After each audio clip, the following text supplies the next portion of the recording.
Komata. And if you people don't adjust by this December and start listening to the people of the Mount Kenya region make decisions the second year of election. And I was telling them from my experience, by the end of this year in December, if you guys have not aligned yourself with the people and listened to the people are crying about overtaxation. The people are saying they don't want the affordable housing. The people are saying they don't want you to tax avocado. The people are saying that there's too much government into people's lives. And you people are following William Ruto blindly. I'm advising you people as your leader. From what Wananchi are telling me, if you don't adjust and listen to the people, you will find yourself in trouble come 2027. But it just wasn't MPs. According to the president, his PA Farouk Kibet received... I'll explain. I'll explain. Let me first deal with the 10 billion. President William Ruto is a master of deceit. And he's very good at driving narratives to suit what he wants. Between the year 2018 and 2022, he drove a narrative in the Mount Kenya region that Uhuru Kenyatta is incompetent, he's a drunkard, and he has ruined the economy and the country. But it's collective responsibility. You were right next to him. I'm just saying, among the people he persuaded. He persuaded many people, I included, because he's very persuasive when he gets on a narrative. And he drove a narrative against Uhuru Kenyatta and recruited all of us, I included. I was among the leader of those who believed in what he told us, that Uhuru Kenyatta is a drunkard, is a useless leader, is a man who has messed this country, is a man who cannot be trusted to organize a succession. And we should despise him, we should hate him.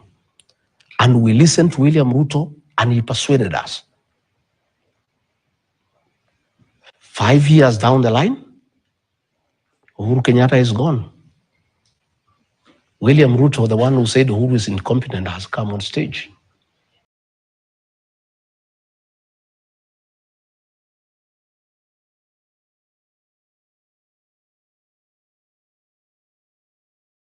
The president has never talked about it until he came to the mountain.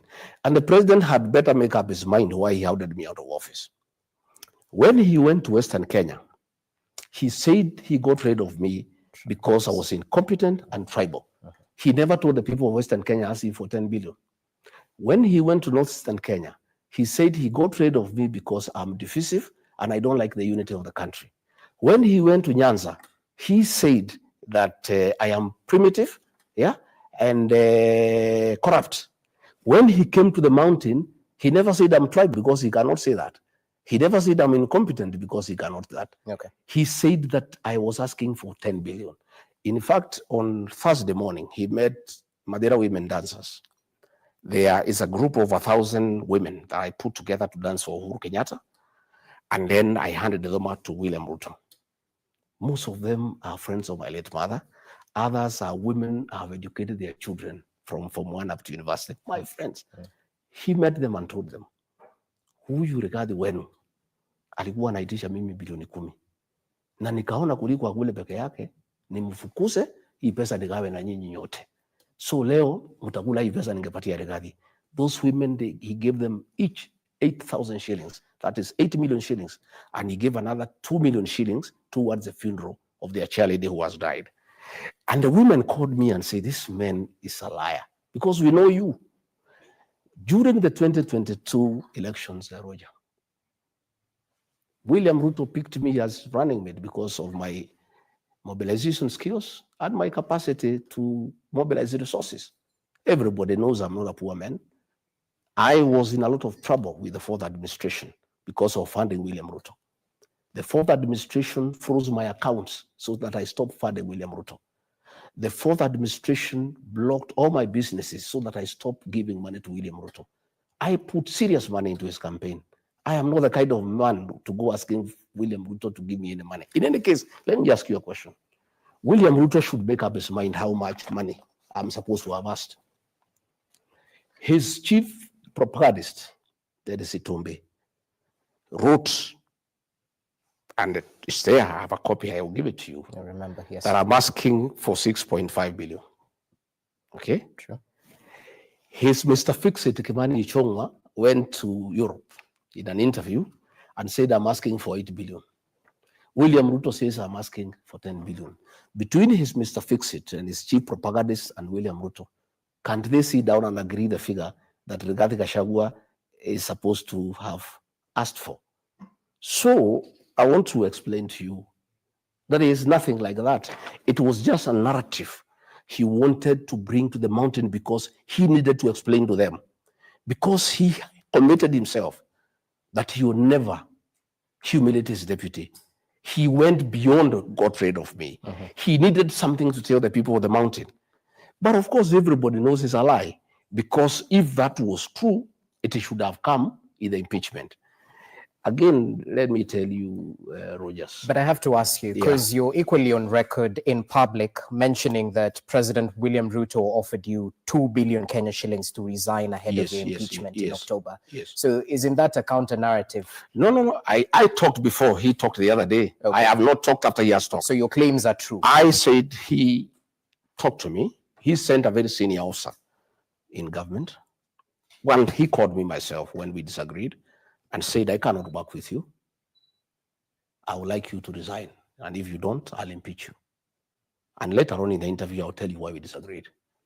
And he said, instead of you going home empty-handed, and since you assisted me, I would like you to go with your retirement package, and I can get you some money to get you started off, like 1.5, 2 billion. I told him to go to hell. I'm not interested. I'm priceless. And that kind of money, I have. You know how much I funded your campaign. I am not a man to be given 2 billion shillings. You know what the kind of money I am into. And therefore, I said, fine. He sent a very senior officer to come and see me.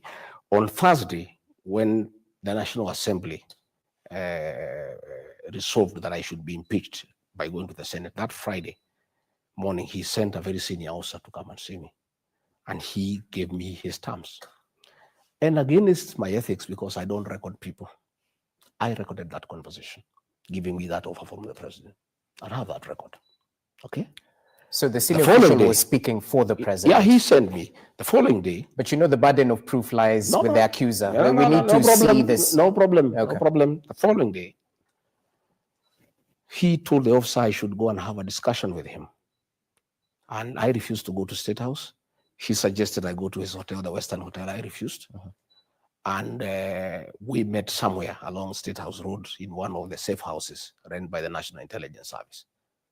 And between me, that officer, and myself, we had a discussion with the president. Again, I recorded that conversation for posterity, because I know William Ruto. I put it on record. Again, he gave me that offer. I told him I'll think about it. I didn't want to have a fight with him because it was not necessary. That officer persuaded me that I should listen to the president. And because he's a man from home, he said, it doesn't matter, whatever it is, just listen to what he has to say. Who is this officer? No, I don't want to. For the sake of our public, you call for an interview, you have to. Let me explain. Let me explain. So I said, no, I declined. The day I went to the Senate, the first day, that officer again was dispatched by the president. And I refused to see him, but after consultation with my counsels, I agreed to see him. Again, he brought me another offer. I recorded. I am very conflicted. That officer is an innocent man. He's an emissary of the president. He is in service. If I expose him now, he will lose his job. He will be in very difficult circumstances. So on discussion with my family and lawyers, we have agreed that when he retires, and it's not very long from now, we'll be able to release that information. And I've done that because I know his family, and I don't want to jeopardize his position. And because he did not come on his free will, he serves the president and he cannot be able to argue with him. I'll have that information. It is ready, it's well stored.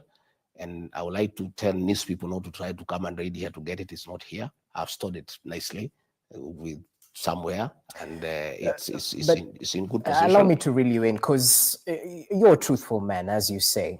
At the end of the day, if you're giving us allegations, you have to substantiate. I don't understand. I have told you, because when the president went to that interview, he was asked to substantiate. He refused to substantiate. I have done a lot of substantiation. I've explained to you why I don't want to receive the information now.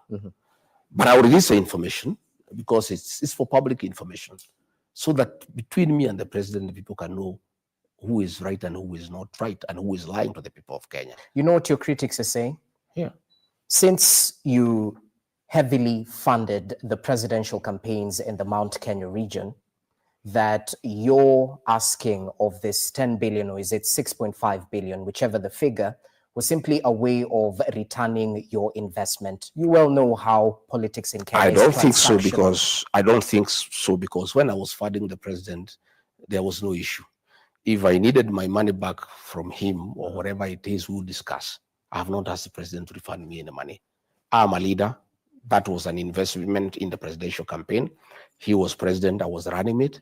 I too had a responsibility, to spend money on the campaign.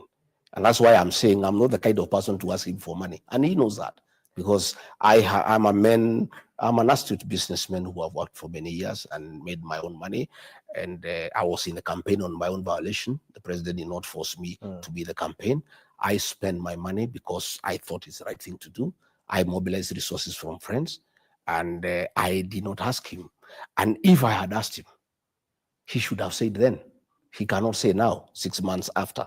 He would have called a meeting of UDA, the PG, put me to task and say, Rigiji here is asking me for this. He would have called some elders, some church people. He never did any of those things, because that is how you do those things. Okay. But myself, when he offered me an offer to resign, I talked about it.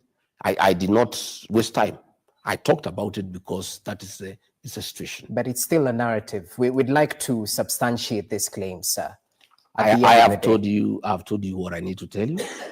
And the long and short of it all is that the president wanted to create a narrative with the mountain.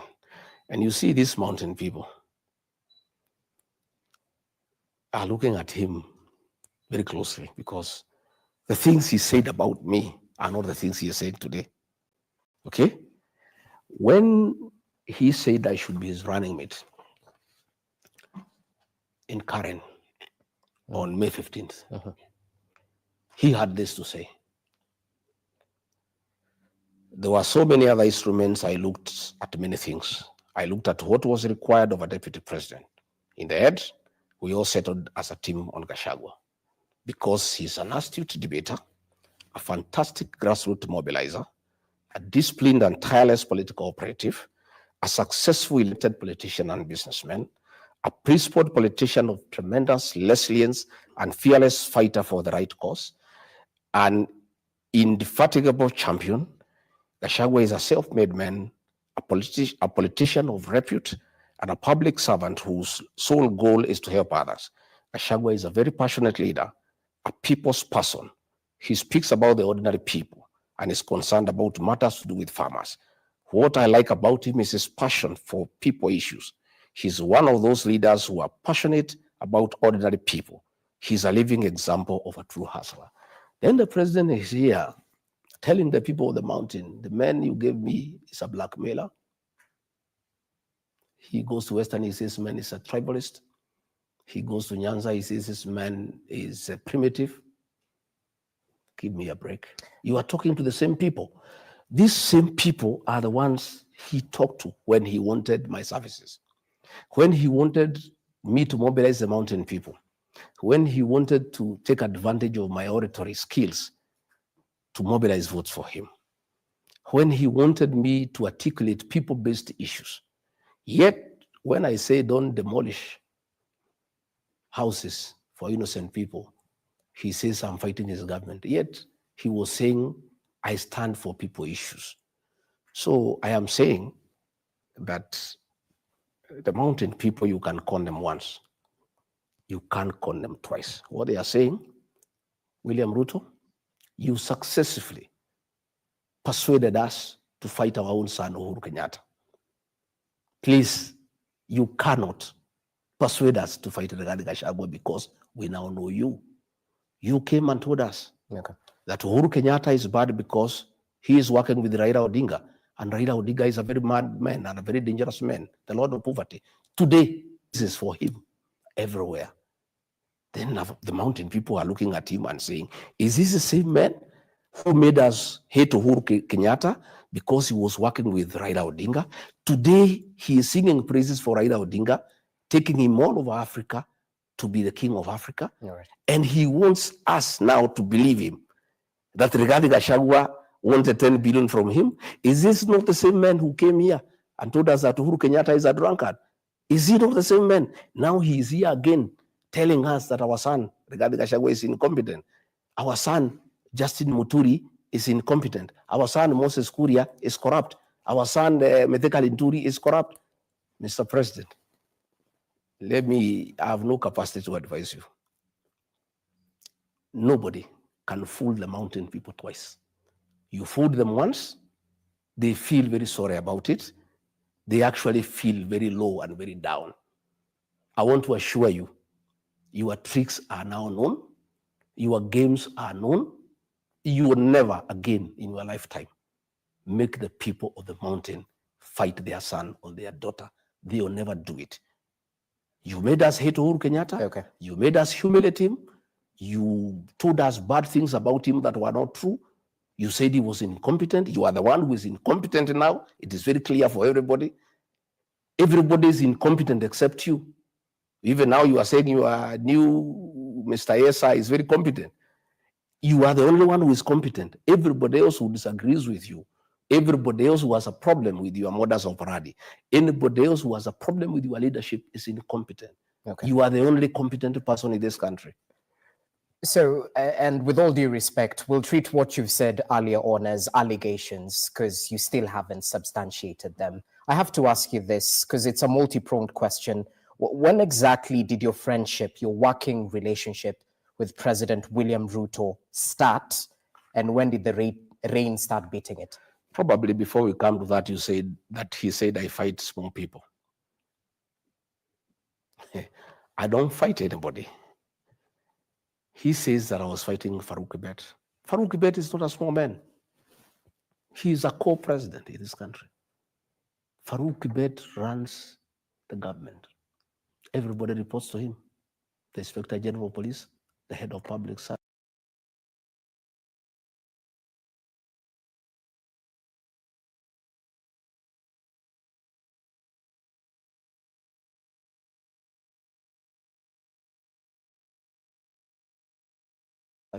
Cabinet ministers.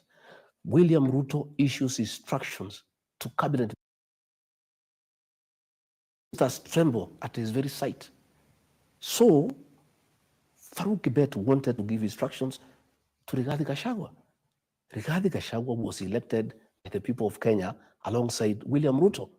There is no way I would have allowed Farouk Kibet to give instructions to me. And let me tell you, Rogers, Farouk Kibet was trying to run my office, make appointments for people to come and see me. And initially, I thought it's okay, maybe that's how William Ruto wants us to work, until I learned that Farouk Kibet was collecting money from people to come and see me, and I have nothing to give them in return. And I went and I told the president, Mr. President, I'm your principal assistant.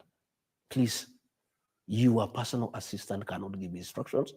And if you want to give me any instructions, you give them yourself and I obey them to the letter.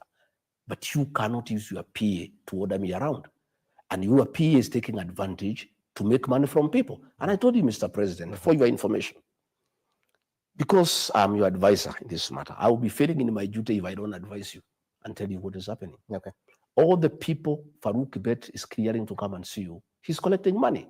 And there's hue and cry in town. And State House is getting very disrespected because it has become a center of corruption. All appointments of people coming to see you, Kibet is collecting money. And Mr. President, I think you need to check this.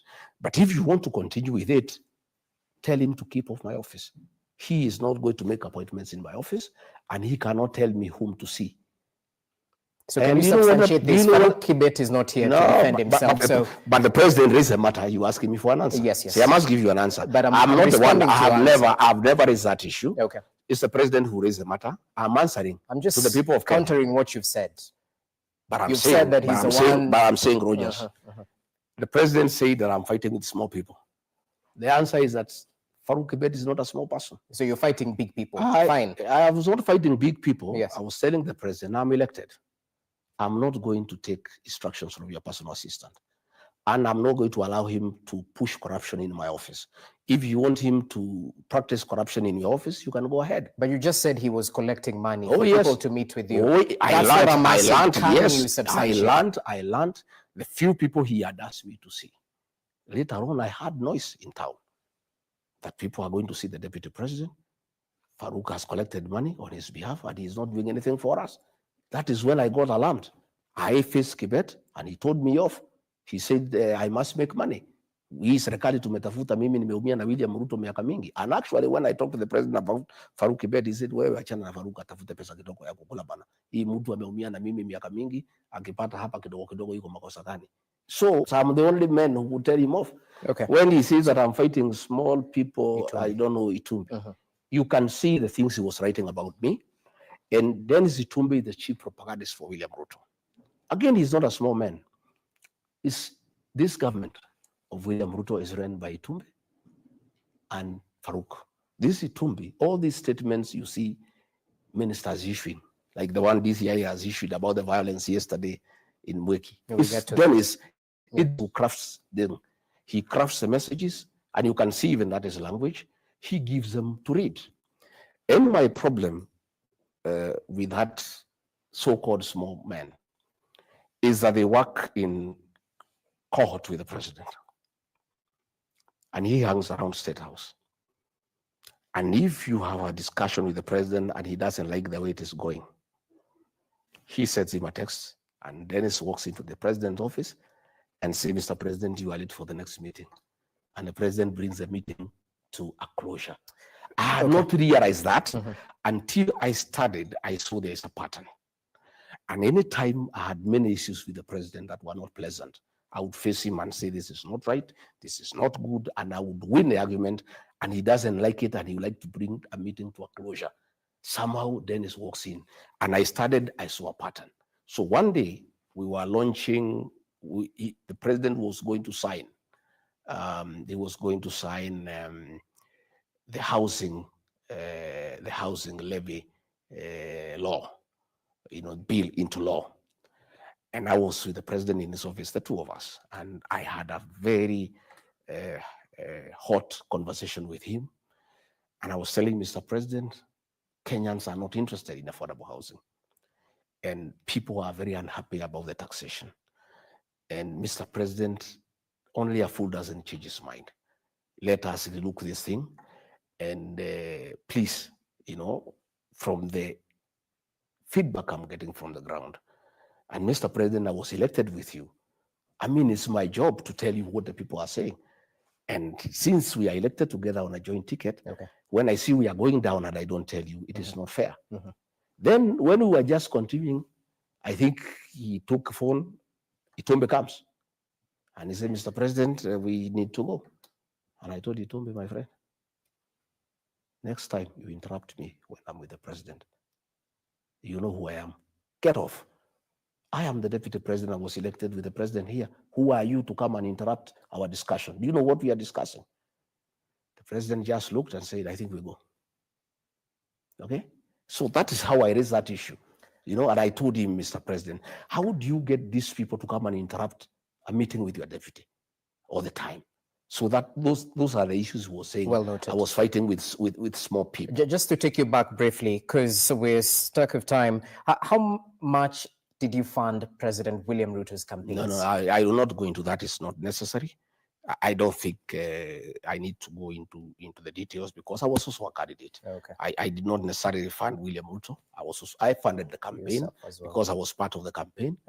And I don't think I need to go into those details. Then tell me this: when did the rain start beating your friendship? When exactly? It's not friendship, Lily, but we went into a covenant with the president.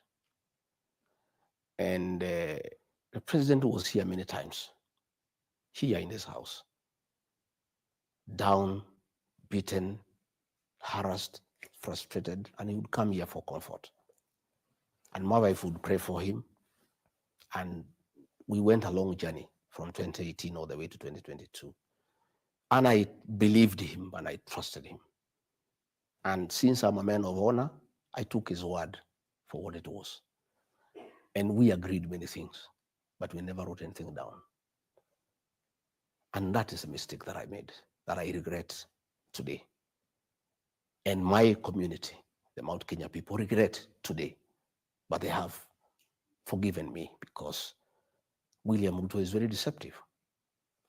To deceive Rigathi Gachagua is nothing because he deceived bishops, reverends, pastors, everybody, all of us, our own community, a very respectable community were deceived by one man. So I fell for it and we agreed many things. And I went into it blindly. But as soon as we came in, the man changed completely. And all the things we had agreed, he became very arrogant. He said he's president. He said he'll do whatever he wants. And I can tell you where I started finding things are not right is we had agreed on several portfolios for my people because we had agreed, much as I'm a national leader and I'll be your deputy to assist you to manage the affairs of this country, I'll protect the interests of the Mount Kenya people in your government because they have elected you and they give you 47% of the vote. And it was agreeable. And all the things we had agreed in terms of portfolios, interior, agriculture, water, lands, finance, he honored all those things.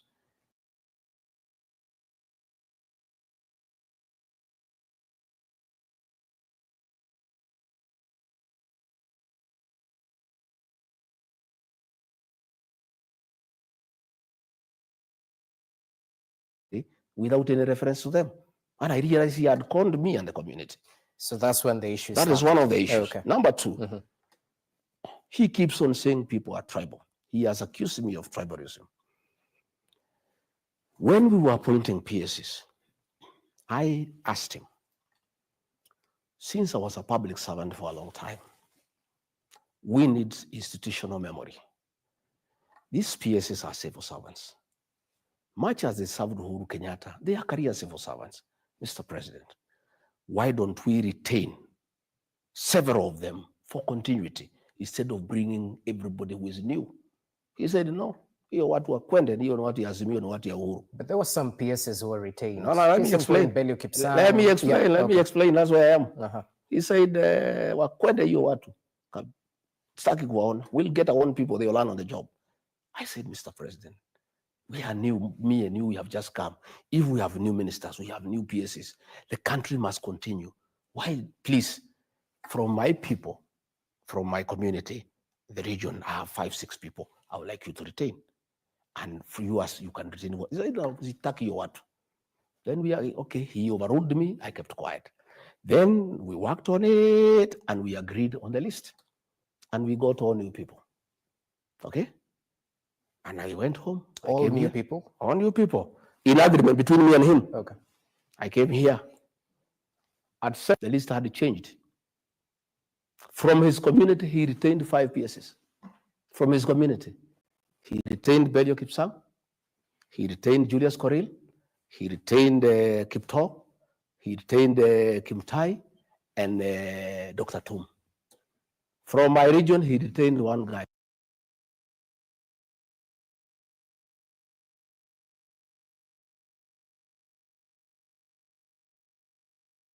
I called Hinga.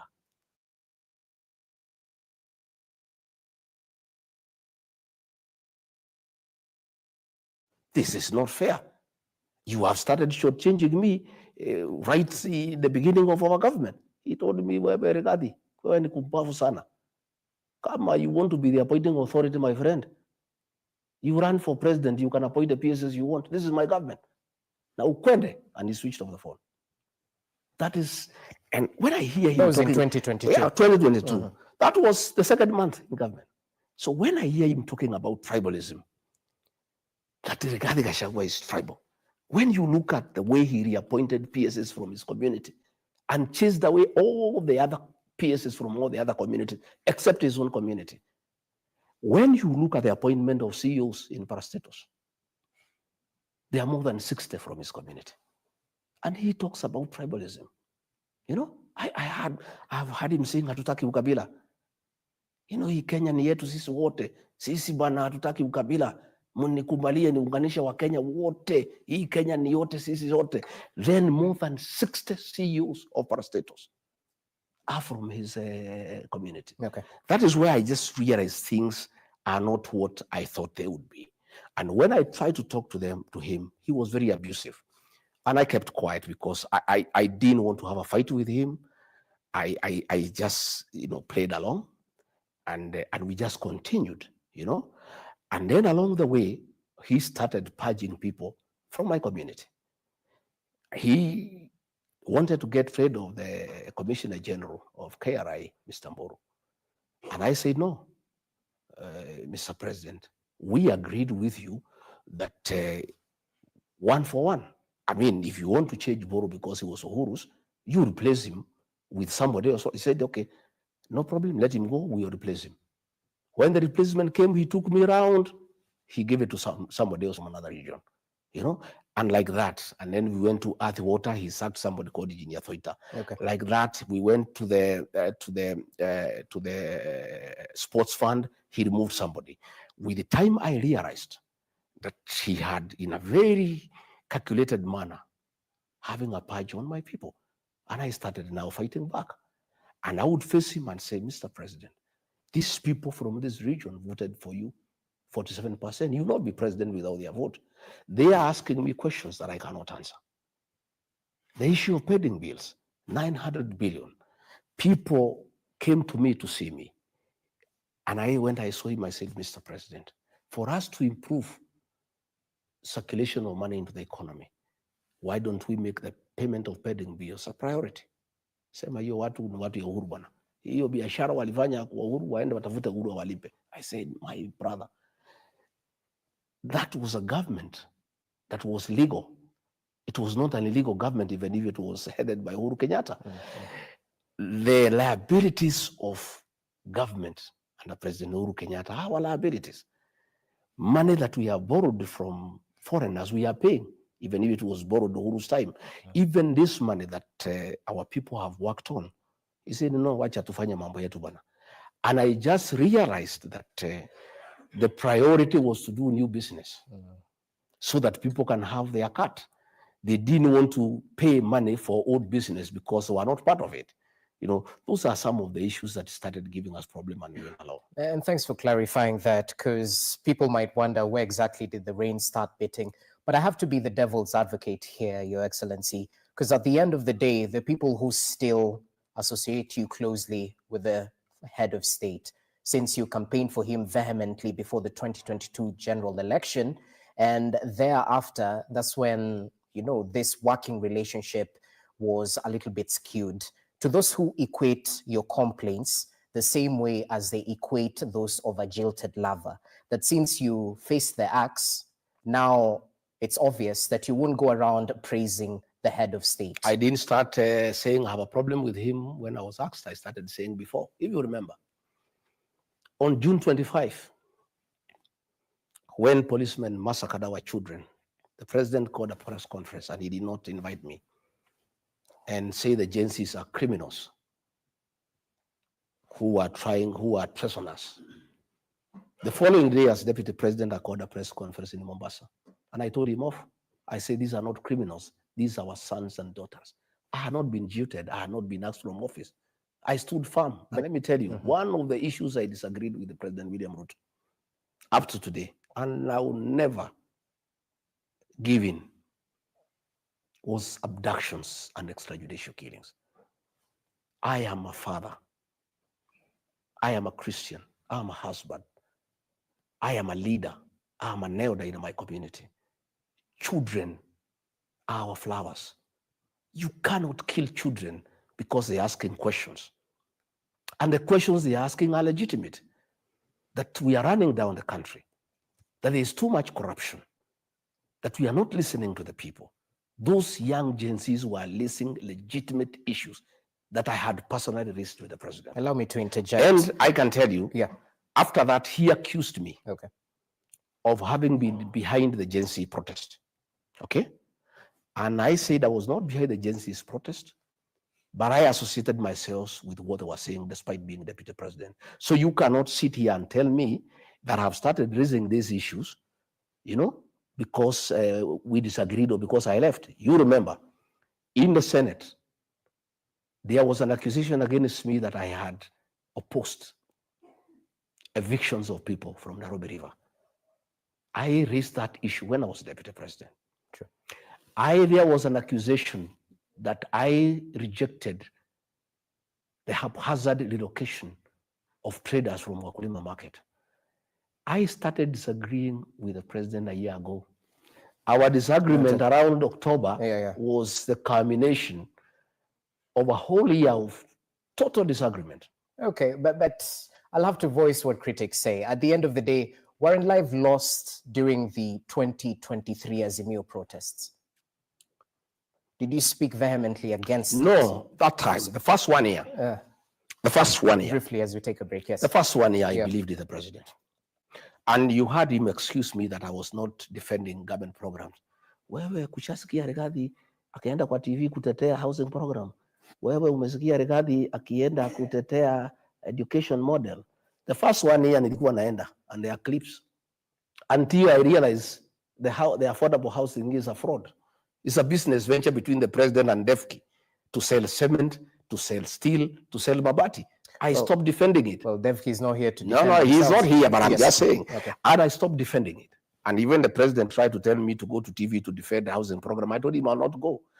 When I learned the university model is not working, and it was very unpopular with the students and parents, I refused to go. So he wanted me to go and defend Adani, which is corruption. I refused to go and defend. He wanted me to go and defend Shah. Okay. And it's corruption. I refused.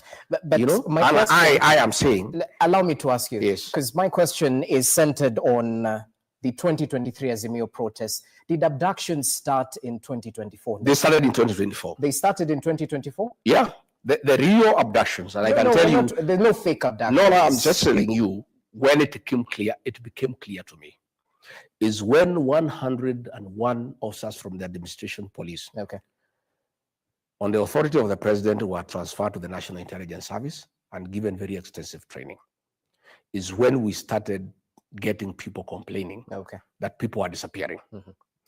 And I went into it, and I started seeing signs that are not good signs. And I faced the president more than 3 times, and he feigned ignorance. But when I came to check, I found he knew what is going on. These abductions were being done by the National Intelligence Service. And I had a problem with them because I am a very straightforward man. And I spoke very strongly in the National Security Council. And I said, Mr. President, let us not treat the symptoms, but diagnose the problem. These young people, we need to find out why they are complaining. Killing them, abducting them, is not a solution. Hold on to your thoughts. We take a short commercial break. Do stay with us. The Gachagua Bombshell continues in just but a few.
Sound Candid Talk Live News.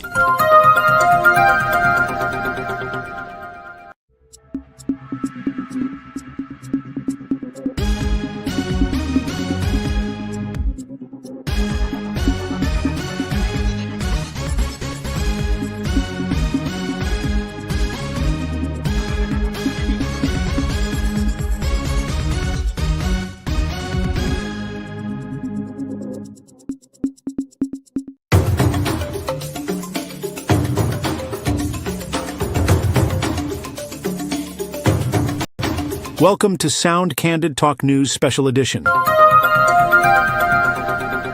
Be sure to subscribe, share the video widely, and give it a thumbs up. God bless you.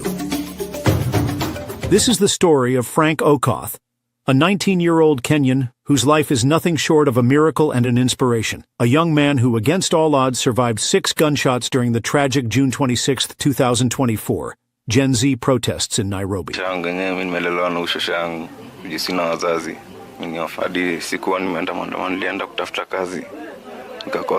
Frank is an orphan, raised by his aging maternal grandmother after losing his mother at the tender age of 8. He never knew his father, a result of a teenage pregnancy, and life has dealt him blow after blow. Frank and his grandmother have faced unspeakable challenges, including surviving 2 devastating slum fires that claimed everything they owned: his late mother's documents, birth certificates, and school papers, leaving them with nothing to rebuid their lives.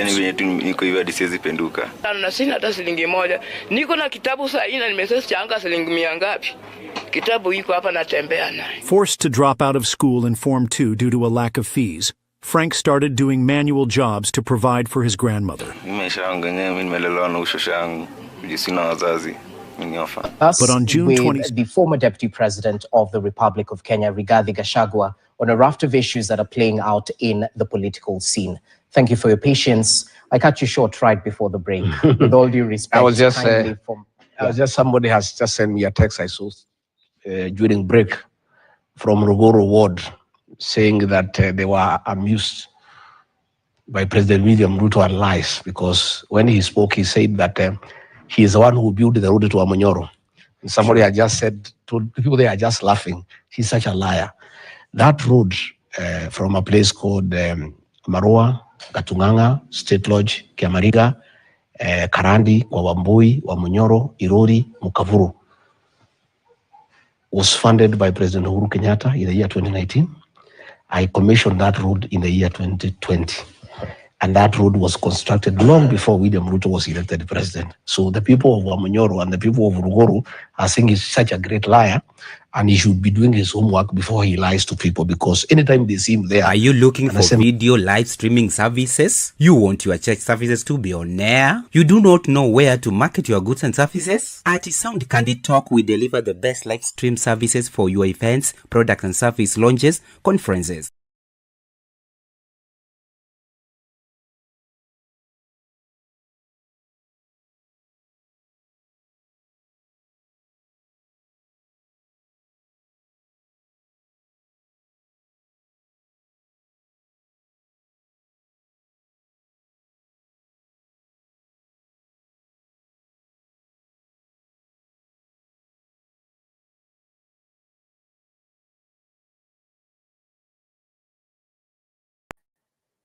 A president can only invite a president to visit him, and he has a friend who is a vice president, and he cannot invite him.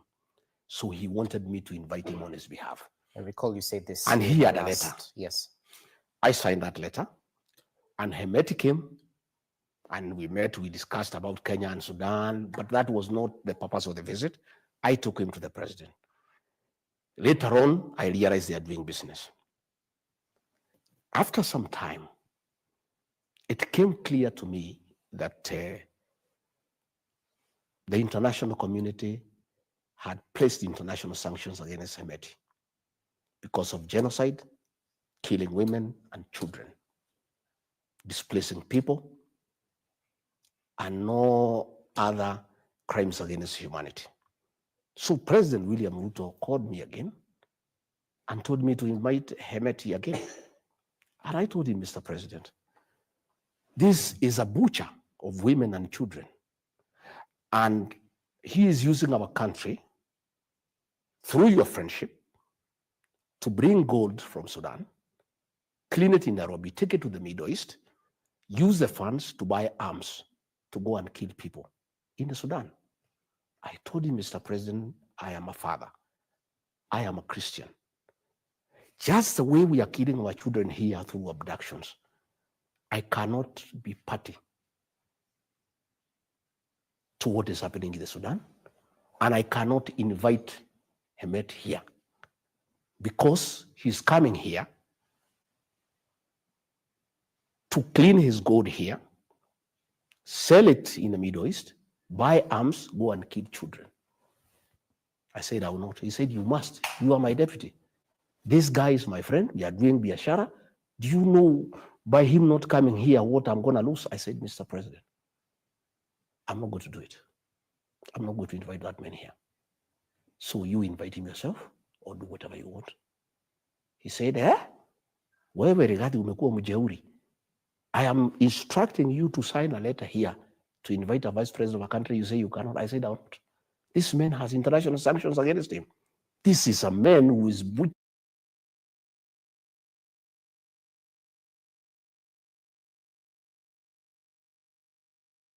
Mr. President. I'm a Christian.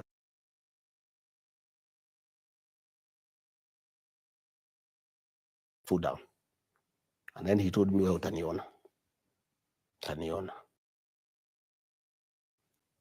I am tired of you. You are a very difficult character. You are the worst mistake I've made in my 35 years of politics. I regret having nominated you as my deputy. You are a very difficult character. I am president. I'm telling you to do, and you say you are blackmailing me that you are going to disown the letter. I refused. I want to say this. For the deaths occurring in the Sudan, the real commander of RSF is not Hemet, it's William Ruto, because for a movement to succeed, it needs money. The money from gold is being cleaned through Kenya to buy arms to go and kill women and children. And you know my next question would be to substantiate these claims. But I'm saying this guy was here, his movement was here the other day. That's in the public. Listen, no, I'm asking you. This man, there is international sanctions against him for genocide. True. He has been given a safe haven in Nairobi. He was here forming a government in KICC. That cannot happen without William Ruto. And I want to tell the international community. But the claims of doing business. No, everybody knows that he is selling gold through Nairobi. You may pretend not to know, or I'm not pretending. Don't shoot the messenger. Everybody knows. I'm just trying to find out. Everybody claims that the president is doing business. Everybody knows that why William Ruto is having relations with Hemedi through Nairobi is for the gold business. And the gold business, the proceeds are buying arms to butcher children and women. And I want to ask the international community. I want to say I'm available to give evidence. And I want to tell the international community, it is pointless to levy sanctions against Hemeti. The person you need to levy sanctions against is William Ruto. And this thing of Sudan will be sorted out, because if there are sanctions against William Ruto, he'll stop entertaining Hemeti. Gold will stop being processed in Nairobi. There will be no money to buy arms to go and kill children and women. Number two. How is this gold being cleaned in Nairobi? Because unless you were party to it, that's what I'm trying to find out. I was deputy president. So should we treat it as allegations? I was deputy president. Okay. I know what goes on in this country. I have a lot of information. Even today, when I'm out of government, I have serious networks within this administration. There is nothing that goes on that I don't know. Okay, we'll treat it as allegations. Proceed. Again, another issue is Kosovo. Yeah. Very senior officers from the Ministry of Foreign Affairs came to see me because it had become apparent to everybody. Nobody in the cabinet can face William Ruto. I was the only person. So what was happening is that where people felt things are not going well, they would come and see me. They told me that internationally it is unwise for the Kenyan government to acknowledge or recognize Kosovo. and that will create us problems internationally. And they say, we want you to talk to the president, because none of us can talk to him because he's adamant that we need to recognize Kosovo, and it will create us international problems. And I went to see the president, and I said, Mr. President, senior officials from the Ministry of Foreign Affairs have come to see me over this matter. And he was mad. He was in a rage. He wanted to know who they are. I said, I cannot tell you because you will fire them. But this is information. Please don't do it. It will soil our image. He said, go to hell. I am the president. I make decisions in this country. And if you don't like it, you can quit this government. And Rigathi, please keep off foreign affairs. Umefanya kazi yako ya naibu wa rais. I say, Mr. President, these are concerns that have been raised to me. This is about our image internationally. Yeah. And I think it is only fair that you listen to me. Only for me to come and realize later that the president and the president of Kosovo are having a business deal in Mombasa, over a hotel in Mombasa. Which hotel is this? Let me give you the name. It's just it's escaping now my mind. Okay, okay. It's escaping my mind. And so because of commercial interests, yeah, by the president, commercial interest by the president, as a country now, you have heard what has happened. Zambia is up in arms. Yeah.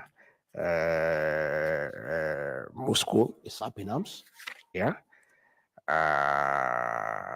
It's the Dolphin Hotel in Mombasa. The Dolphin Hotel is a joint venture between President William Ruto and the president of Kosovo. And because of the president's commercial and selfish interests, we are now in trouble with Serbia. We are in trouble with Russia. I mean, this is not right, you know. And he really hated me for raising that matter. Okay. And he was very bitter. Again, you know, he's also interfering with the DRC. And I can confirm that he is creating problems in the DRC through involvement with M23 because of his interest in gold business in the DRC.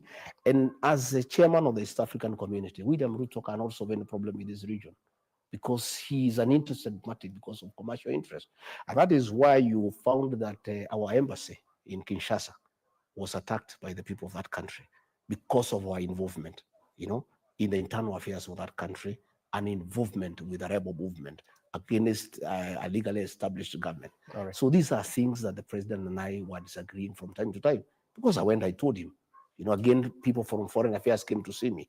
I went to see him. Again, he really told me off, you know, and told me to keep off foreign affairs and leave it to him and the Minister for Foreign Affairs. I said, Mr. President, this has to do with the stability of our region. So I want to say to us, the international community, to put an eye on this country. We are not going to have peace and security in this region unless they rein in on the impunity of William Ruto and his appetite for commercial ventures in the region. Because of his appetite for commercial ventures, he's putting the country in an embarrassing diplomatic position and is endangering peace and security within the region. And these are things I raised with the president because nobody else could face him. Musalia cannot face him. Nobody else can face him. It's all trouble when they see him. Even when they know what he's doing is wrong, you know, nobody else can face him. And that is why he had to get rid of me, because I was becoming an irritant. You know, every time there are issues, I raise it with him. Okay.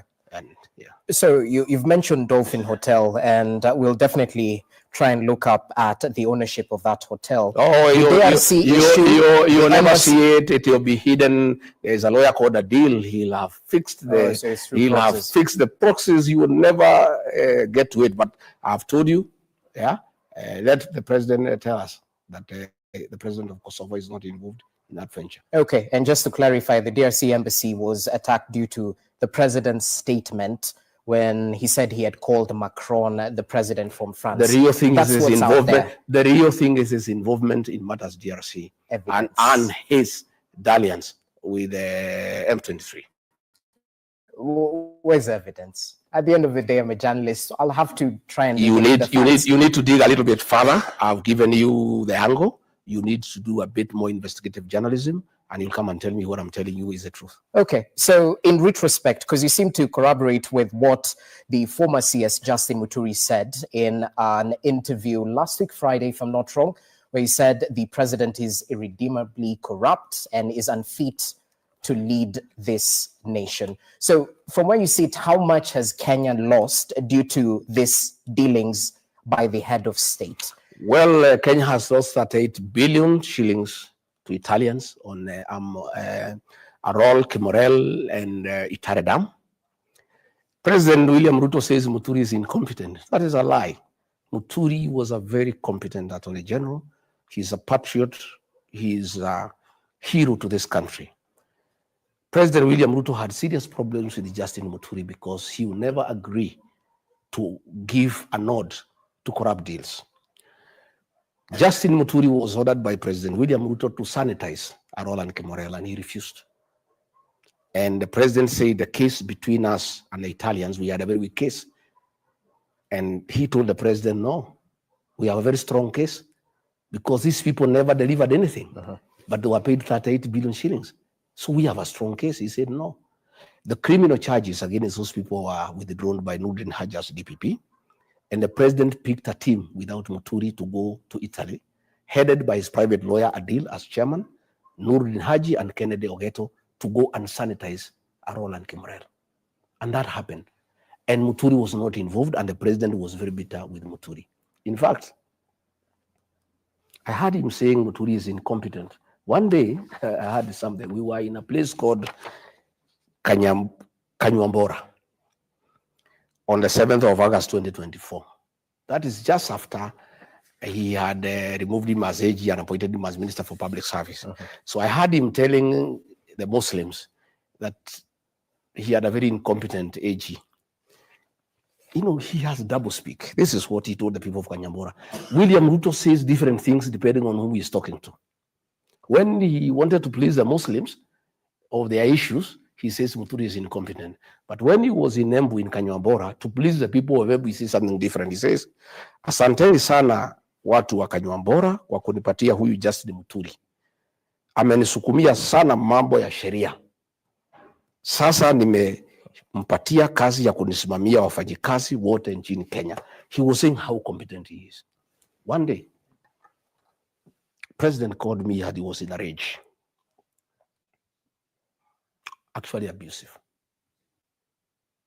Wewe Rigiji, huyu mjinga, mbere huyu naitwa Justin Muturi, ni mjinga sana.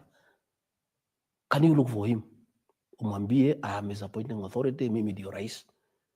I have called him, I have given him instructions to sign some documents, and he's saying he cannot sign. You tell him, kama utamuongelesha Kiembu, umuongelesha Kiembu kama ndio atasikia. Ya kwamba if he does not execute those documents, I want his letter of resignation akifika Nairobi. This is while he was AG. Yeah. I said, Mr. President, calm down. What is the problem? I said, hiyo mtu ni mjinga, mlevi, very incompetent fellow. Hii mtu uliletea, ulitoa hii mtu wapi? He was very quarrelsome. He was almost abusing me. So I said, okay, Mr. President, let me talk to him. I got Justin Muturi, and the number was roaming. Yeah, AG, hey, where are you? He said, no, I'm in Dubai on transit. I'm coming from somewhere. I'm on the way back to Nairobi. I said, the president has called me and he's very bitter that you are disobeying him and there are things he has asked you to do and you are not doing. Why are you disobeying the president, Mr. AG? He says, no, president has asked me to sign them documents in the lobby of an international airport. Documents I have not seen. Documents I have not verified. Documents I have not authenticated. I mean, DP, how do I sign things that I don't know? And it's about $1 billion. And these are things that I don't know. And these people, DP, I'm very unhappy. They called staff from my office. President is telling me, your people have worked on it, just sign. And nobody told me that they have called people from my office. I cannot sign. He said, the president says you resign when you come. He said, no problem, I will resign, but I will not sign. Nikanyamaza. So nikaenda kutafuta president baadaye. Nikamwongelesha polepole nini huyu Muturi amesema ya bana hiyo mtu ni mjinga. That man, where did we get this man from? He's a very difficult character. And he is really, sabotaging my programs. Hii ni maneno mimi nimepanga ya climate change, and now he's frustrating, I said, okay, I left. So later on, after 3 weeks, Muturi came and see me. He said, muti ya nyumbani, hii kazi imekuwa ngumu. The thing the president was asking me to sign is a fraud. It's $1 billion that is being brought to the country without going through the National Treasury, which is contrary to the PMF Act. This money is supposed to go to the Ministry of Environment without going through the National Treasury. I have done due diligence. The owners of that farm have criminal cases against them, and there are people who are involved in money laundering. And from my investigation, this is money laundering. I'm not going to do it. So I told the president what he has said, and he was very bitter. And you know what has happened?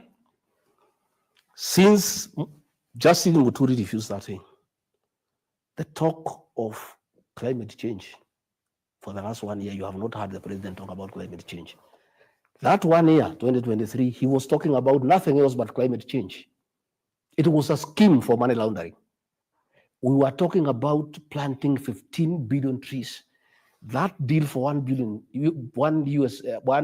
US dollars was supposedly to plant 3 billion trees. These 15 billion trees was a fraud to bring in money in a country for money laundering. And since Justin Muturi, who in my view is a hero for this country, refused, you have never heard for the last 1 year, the Minister for Environment or the President talk about the 15 billion trees, because it was scuttled by Justin Muturi. Again, the last one about Justin Muturi. Why he's a hero? We were in Naivasha. And again, the president was mad that Justin Muturi had refused to okay a purchase of land for industrial park. And the president, we slept in Naivasha, we were in a retreat. He called me to his suite. And he said, I want you to talk to this tribesman of yours. Na hii watu yako Rigiji wananisumbua kwa hii serikali. Hii watu ya mlima wananisumbua. Martha Koome ananisumbua, huyu Muturi ananisumbua, wewe saa ingine unaleta kichwa ngumu, niko na shida na nyinyi. Wewe ongea na Muturi, we want to buy 11,000 acres to jenga industrial park, tufungue Naivasha. Can you talk to him? I said, yeah, well, I look for Muturi. He said, no. I have told the president that it is illegal to get money from SFT. SFT is a settlement fund trust. That is money meant to settle the landless. He said it is not legally possible to use money for settling the landless people to buy land for industrial use. Yes. Again, he told me this land has not been procured competitively. I mean, how do you procure land for 8 billion shillings without any tender, without any due process? So it was single source. How do I, as AG, do that? He said, I can't do it. Okay. Again, when we were in Kakamega for a cabinet meeting, he was again mad with the AG because the then CS Health reported Muturi to the president that he has refused to sign a cabinet memo for the 4 health bills. And the health bill, and I again talked to Muturi. He said those bills did not originate from my office. As the Attorney General, all government bills must originate from my chambers, from the State Law Office. These bills were done in State House. I have no input. How do I append my signature to something I have not originated? So the fight between William Ruto and Justin Muturi is one, he refused to okay corruption. He refused to own bills that he has not originated, and he refused to be twisted by the president to allow money laundering in the country. And to me, again, the president is calling him incompetent, the way he called me incompetent, the way he called Uhuru Kenyatta incompetent. Anybody who doesn't agree to what he is saying is incompetent. The same with the Mitheka Lentori. And I had a fight with the president myself because President William Ruto was Minister for Agriculture. during the Kibaki time. During Uhuru 1, that is the first 2-3 years, 2013 to 2016, Felix Kosgei, the head of public service, was the Minister for Agriculture. So when Mithika Linturi was appointed Minister of Agriculture, the president and Felix Kosgei were running the ministry. Mithika Linturi was just a flower girl in the ministry. And I can tell you, they wanted to fix him about fertilizer. All fertilizer is procured at State House. Yeah? The president determines to buy from who, at how much. It is the president who does that with Felix Kosgei. So when they were trying to fix Linturi, when they brought bad fertilizer, and I'll give you evidence, the one that you want, because I think this is important. A company called Maisha Minerals and Fertilizers Limited. This is Defke, who is a partner of the president. He is also into fertilizer, and he is the one who imported bad fertilizer. Okay. So when the report came from KEBS saying this fertilizer is bad, President William Ruto ordered Linturi to allow the fertilizers to come in and forget about it. Then they wanted to arrest Linturi and take him to court for this fertilizer this year. And I told the president, you cannot do that. You know, Mithika Linturi is innocent. It is yourself and Felix Kosgei who are buying fertilizer in State House. In fact, as we speak today, I want to tell the Kenyan farmers, today there is no fertilizer and the long rains are here. Because fertilizer has not been prepared. Because it's the president himself who does it. He decides from who at what price. And this has taken time. Okay? All right. And again, finally, the Russian government gave us 40,000 metric tons of fertilizer. The donation. It was given to this man called Maisha Minerals by the president. And another 30,000 metric tons from Nigeria given to the same man. They blended and sold it to government. A donation from Russia, a donation from Nigeria was processed and sold to the Kenya government at the same price that we were buying fertilizer from.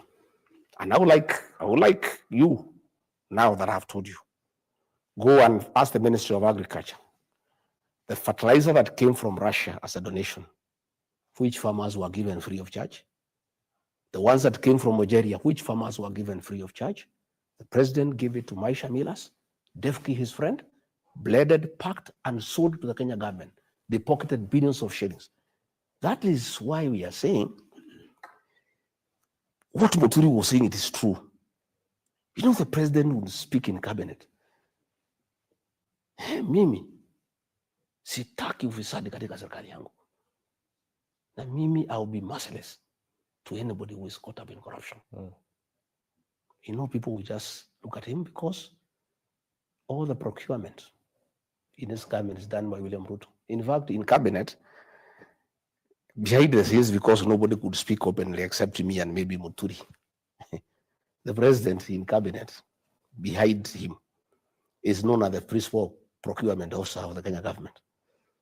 All decisions are made in State House, in fact, even in affordable housing. All the contractors are decided in State House. In fact, let me tell you, these markets you are seeing. As we finally. Let me tell you, these markets you are seeing. Okay. They are being built with money from the housing levy because we are not able to absorb money for the housing levy.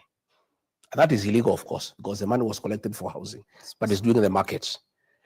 Why the president cannot agree to give this function to the counties? You know, markets are a devolved function. It's because of the procurement aspect. He's the one procuring the people who build these markets.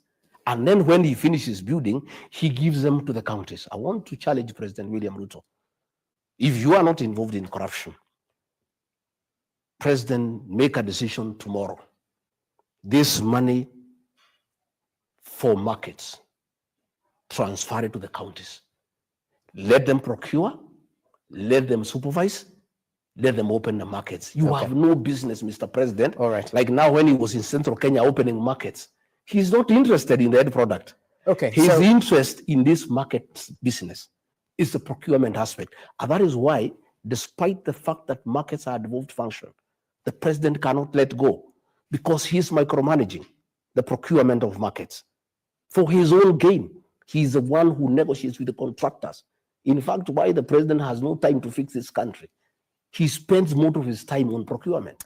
Well, the president, of course, is not here to defend himself. Neither is Maisha. No, you look for him and ask him these questions. Due diligence, Yes, and please. definitely uncover, as is our work as the fourth estate.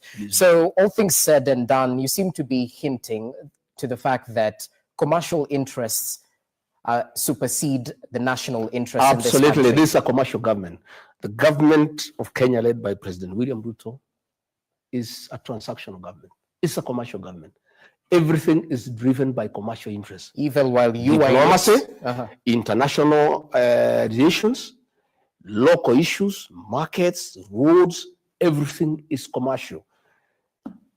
E-Citizen, my friend, when we came in, the president was very mad that E-Citizen is in private hands. After some time, shares exchanged hands, and the president ordered that all government services be onboarded. He stopped talking about the private people.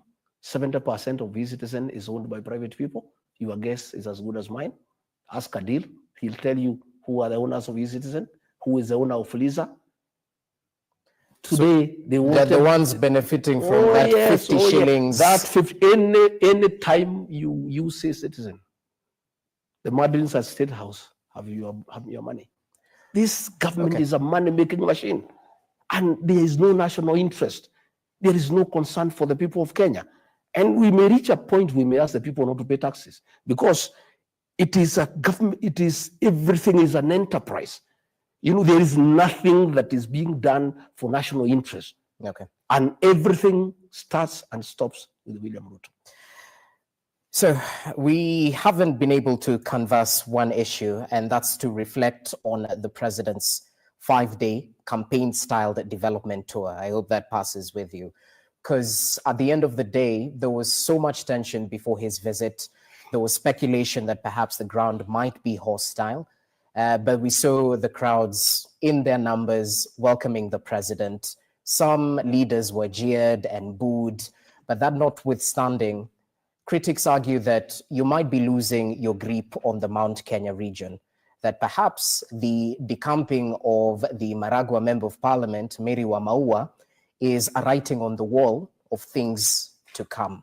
How would you respond to those? Well, to start with, yes, the president was welcome in the mountain, and we asked the people to let him come and talk to them. I heard him saying he has a 20-year history with the people of the mountain. If that is true, he has not understood the people who are his friends for 20 years. If he had taken time to understand these people of the mountain, he would know that they hate betrayal, they hate deception, they hate lies, they hate being misused. And probably he had genuine friends, they would also tell him, when those things fall occur, there is no remedy. But the people of the mountain are very intelligent people. And they don't fight, they don't shout, they don't throw stones. They're just nice guys. And we agreed that we have a political problem with the president, but we also are very practical to acknowledge that he is president until 2027, God willing. And we must relate with him one way or another.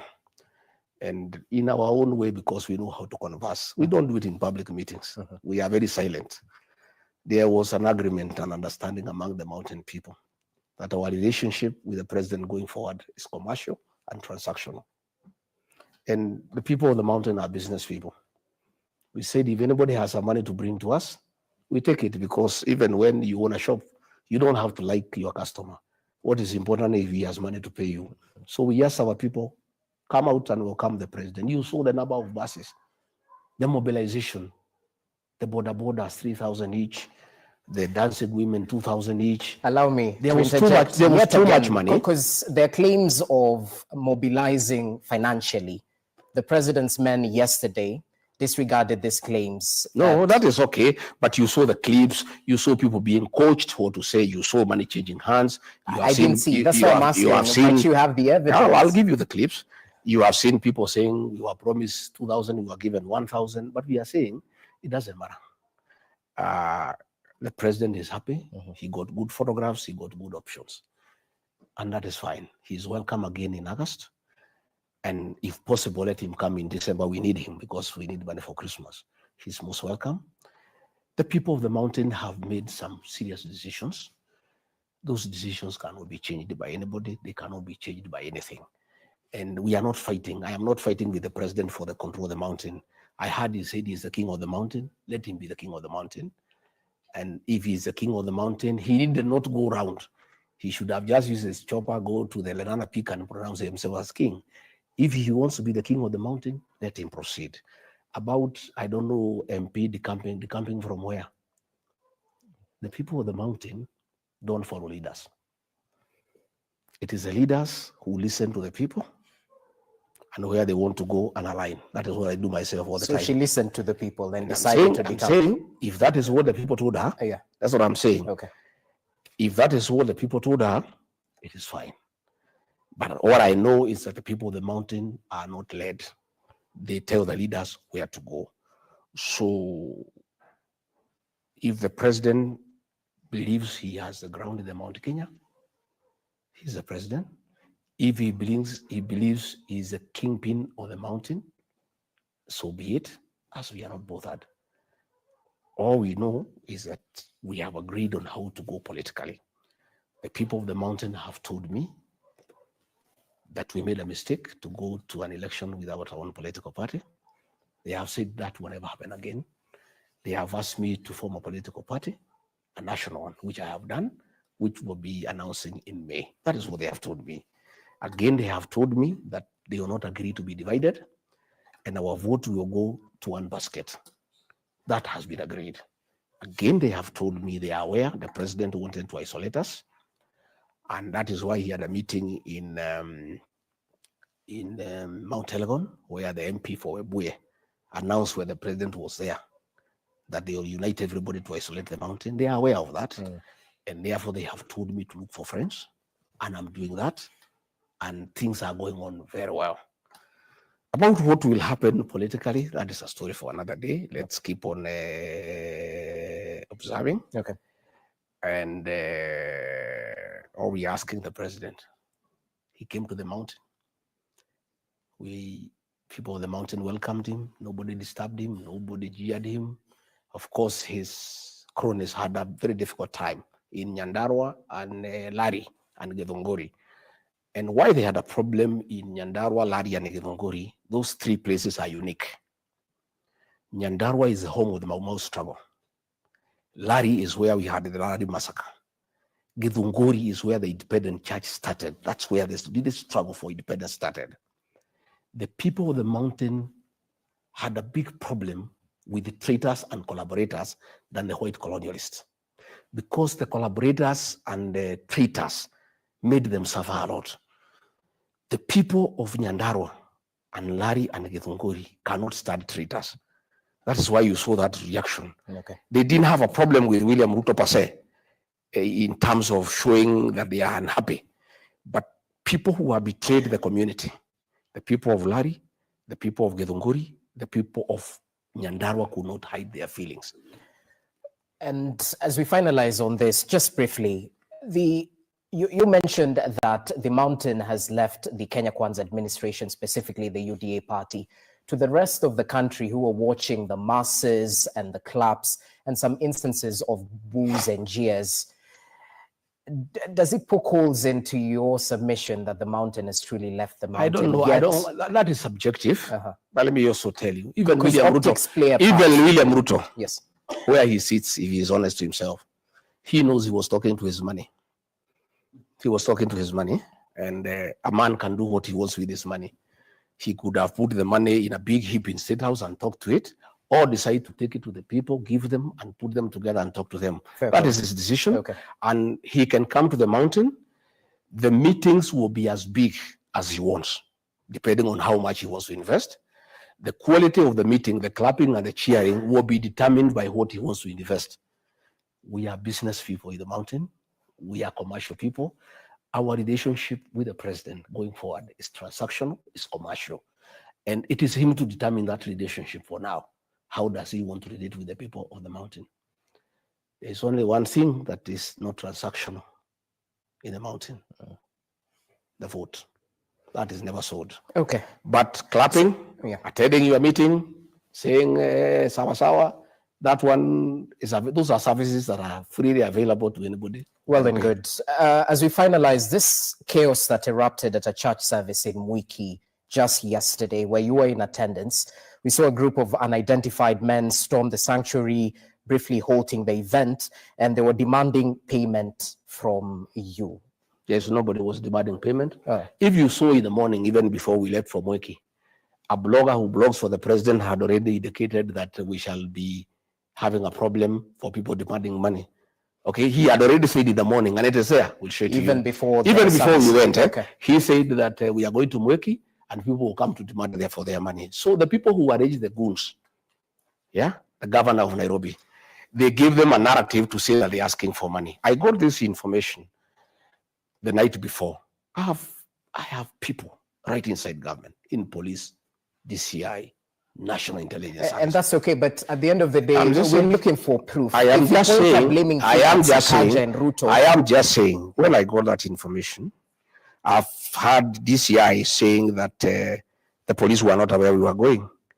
In the morning, I put a message to the DIG, because he's the one who told police not to attend. And I put the message at 8 o'clock, it is here. So he cannot say they were not aware because I told him. And I told him exactly who has arranged this violence. And I told him what his role is in the matter.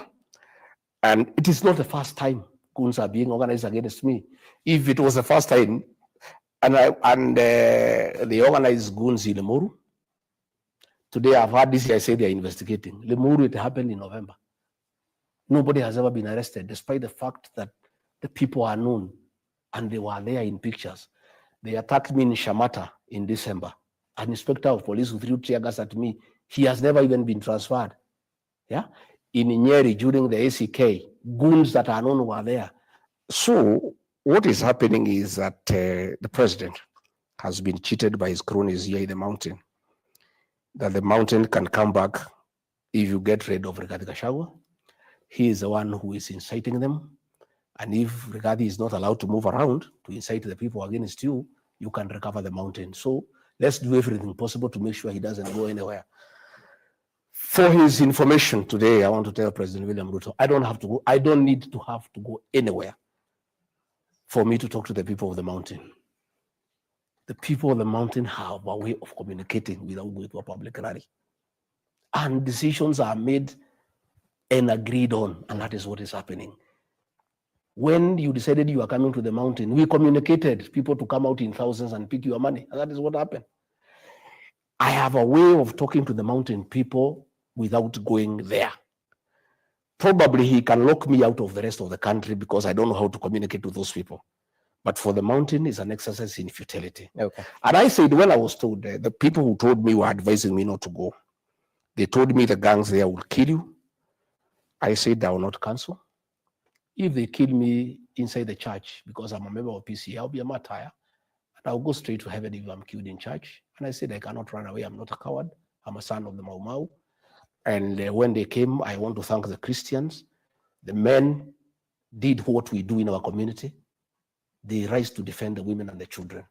The women and the children's comfort for safety, but the men joined with my people, fought off the criminal gangs. So to the naysayers who might argue that, and of course, chaos at the pulpit is unfortunate and something to be frowned upon. Not even at the pulpit, anywhere, generally. Chaos are unfortunate. Yes. So to those who might push a narrative that, lightning just doesn't strike the same place twice, perhaps this is something set up to bring out the emotions of voters, to sort of bring the empathy, to those who might say that this was stage managed. That is a narrative by the government, and it's a stupid narrative. It cannot go anywhere. When we were attacked in Limuru, it was in broad daylight, everybody was there. They almost killed me in Limuru. When I was attacked in Shamata, everybody was there. President William Ruto used to say that there are no fools in this country. I don't know at what point he changed his mind. He thinks they are fools. You cannot fool all the people all the time. People know that the government is organizing violence against me and the people who are unhappy with what is happening in the country. But I want to say we are not intimidated. We are not cowed. We'll stand firm. I have asked our people not to retaliate, but the young people are telling me now this is too much. And that is what happened in Wiki yesterday.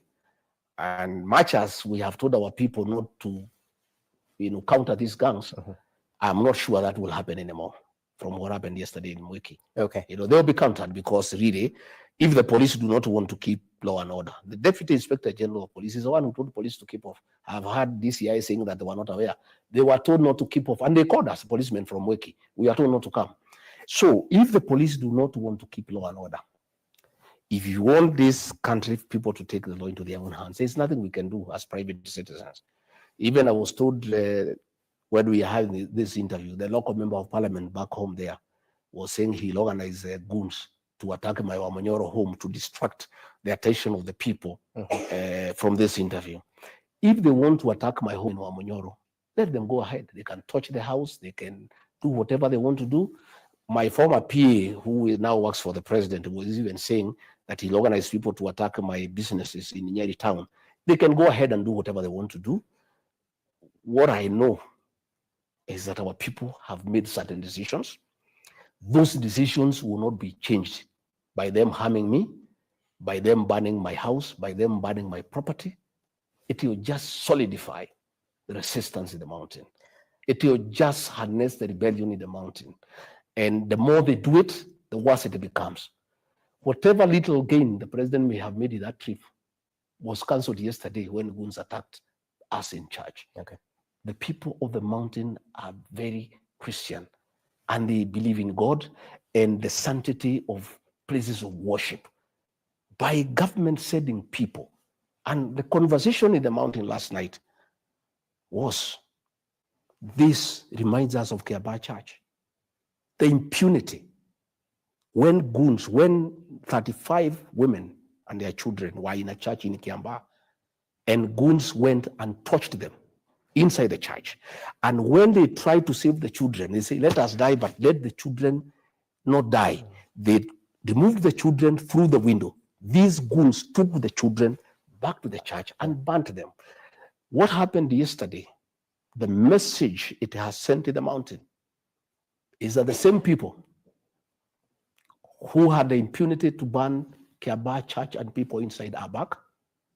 And we are noting, we are observing. And it has brought a lot of emotions. These are wounds that people wanted to be healed and forgotten. These are some of the things that our people had forgiven, but they have brought them back. The minute you said goons inside a church to kill Gachagua and to kill Christians, you automatically bring the memories of Kiambaa Church and what these people did to our community in Kiambaa. Okay. Yes. Well, we'll definitely try and reach out to the Madeira Member of Parliament, Wamombi, to get his side of the story, because you've made allegations touching on him. But briefly, your analysis of the relationship between the church and the state as we finish off on this matter, because you were part of the Kenya Kwanza administration that used the church to rise to presidency. You've said previously, as you were deputy president, that the church and the state are the same thing. You take care of the same people. So do you hold the same views in regard to... Yes, we do. And that is why the church, as the conscience of the nation, must also be left to play a role. Now that the government has captured the opposition, now that the government has captured parliament, the church must speak for the people, because we serve the same people. And they also want the improvement of the welfare of the Kenyan people. So let the church speak. Let the church be allowed an opportunity to comment on what is going on.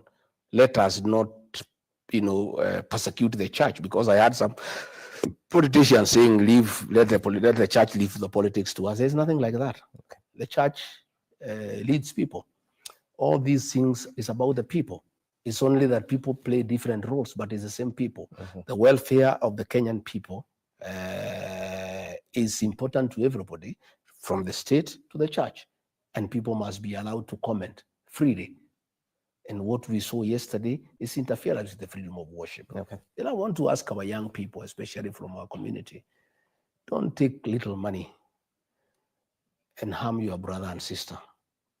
You know, it's unfortunate that these people, the government is taking advantage of people who are not employed to really misuse them and give them money to harm other people, destroy property. I would like to plead with our young people, much as I know you are jobless and you are having problems, there is still an opportunity where you can earn some money without hurting somebody else, without destroying property, without creating chaos, without creating mayhem. Right. There is still that opportunity. The clarion call has been received. So in terms of freely commenting, I'd like you to react to a comment by the CDF General Charles Kahariri, who not too long ago questioned the Ruto must go chance in reaction to the digital space being used for digital dissent.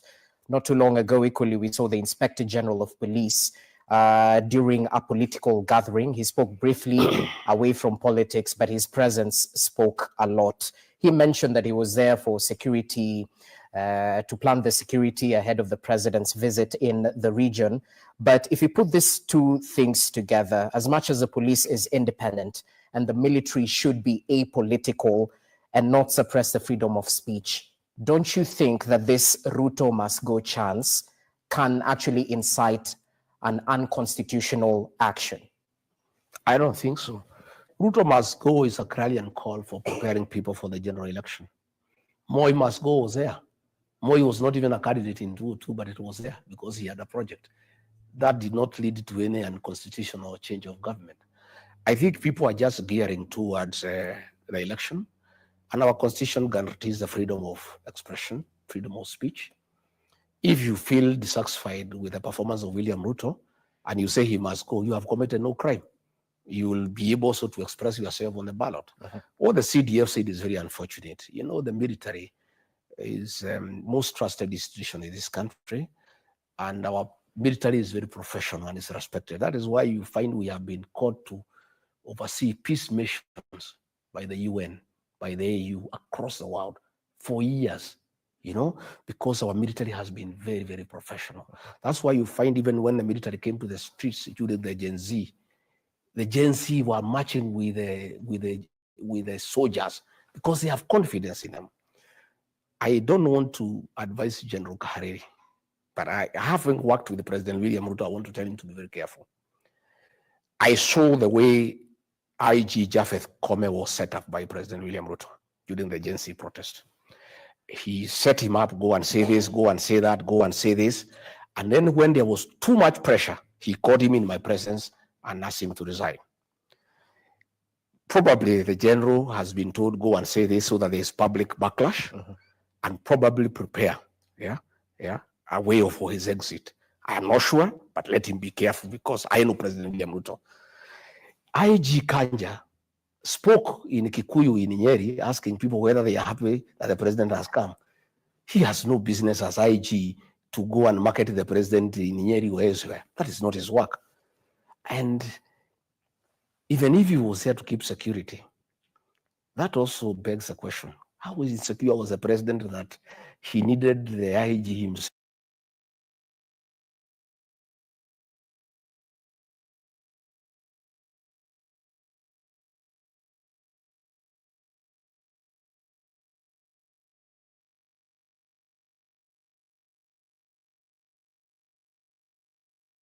To be in charge of his on top of the vehicle and speak so that he can set him up for public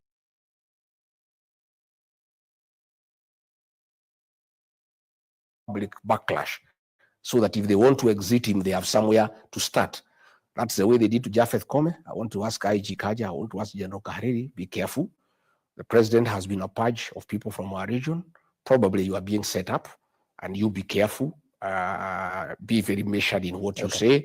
Remain very professional. Please don't allow the president, don't give him an opportunity to find a reason to exit the two of you, because I know him and I know what he's up to. I have seen the way he's going. The other day, he removed our 5 chairmen, Dede Nyoro, Wanjiko Mohea, James Gakuya, everybody. He removed John Metho, he removed Nyoto, he removed Murango, he removed Karungo Thangwa. and replace them with people from Western, people from Nyanza, people from Coast. The president, since he removed me, has just been removing everybody. And one of the things we used to disagree with him, I will never allow him to remove our people. And since now there is nobody to defend, because his assistant has confirmed publicly that yes, sir, he has confirmed publicly. So he cannot fight for the mountain people. The president will do whatever he wants. So General Kahariri, IG Kaja, please be careful. Don't set yourself up for slaughter, because I can see when I look at the public outrage, probably the president has just tricked you to make some funny comments, so that he sets you up for slaughter.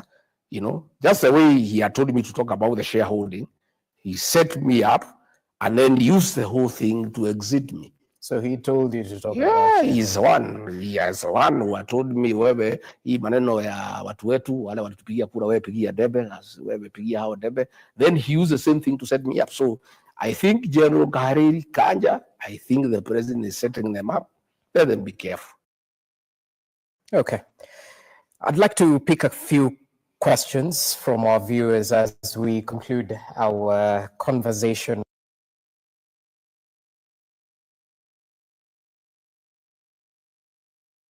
Right here. One of them be regional kingpin, yet you're playing in the national politics space. Let me tell you, William Ruto is a master of false narratives. He created a narrative against Uhuru Kenyatta that he's a drunkard. He created a narrative against Raila Odinga that he's a witch doctor.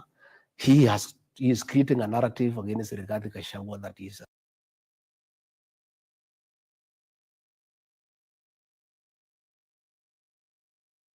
tribalist. When I fought for Gen Z, they were not from the Mount Kenya. You know, when I went to northeastern Kenya to give food during El Nino, those people are not from Mount Kenya. I speak for the Kenyan people, but I also come from somewhere. And there are some people who expect me to stand up for them. And again, my brother, when these people go to meetings, they say that they'll gang up and isolate the people of Mount Kenya. What do they expect me to do? They expect me just to keep quiet and let them isolate Mount Kenya? When the president is purging the people from the community, they expect me just to keep quiet and let him purge the people from the community so that I'm seen to be national? I am a nationalist. When I talk about the payslip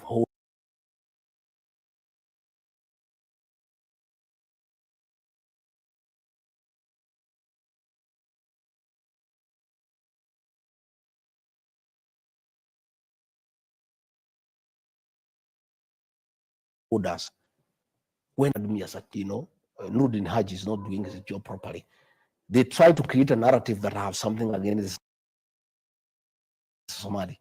Let me tell you, the Somali community and our people are one. We are business people.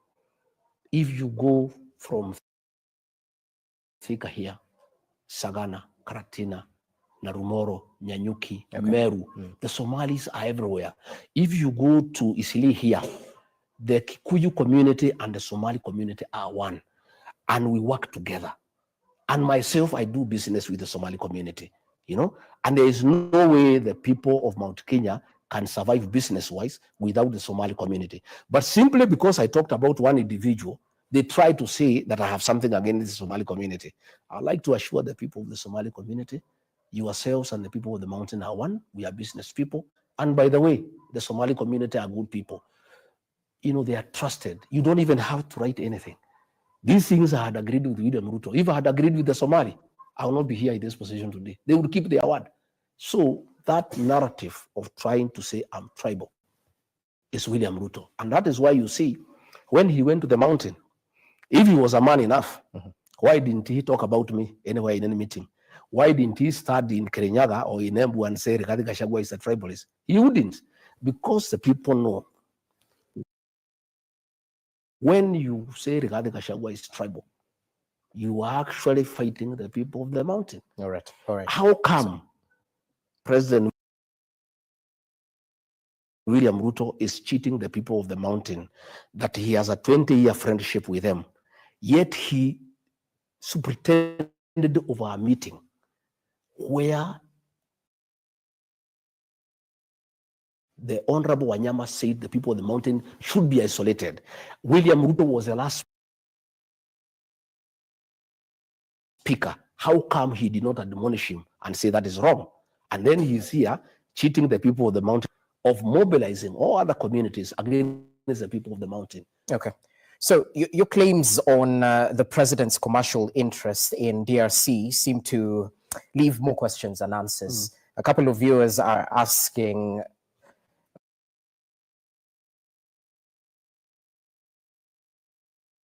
that Rigathi hasn't told us who Ruto is working with in M23 because the rebel group is part of the Congo River Alliance.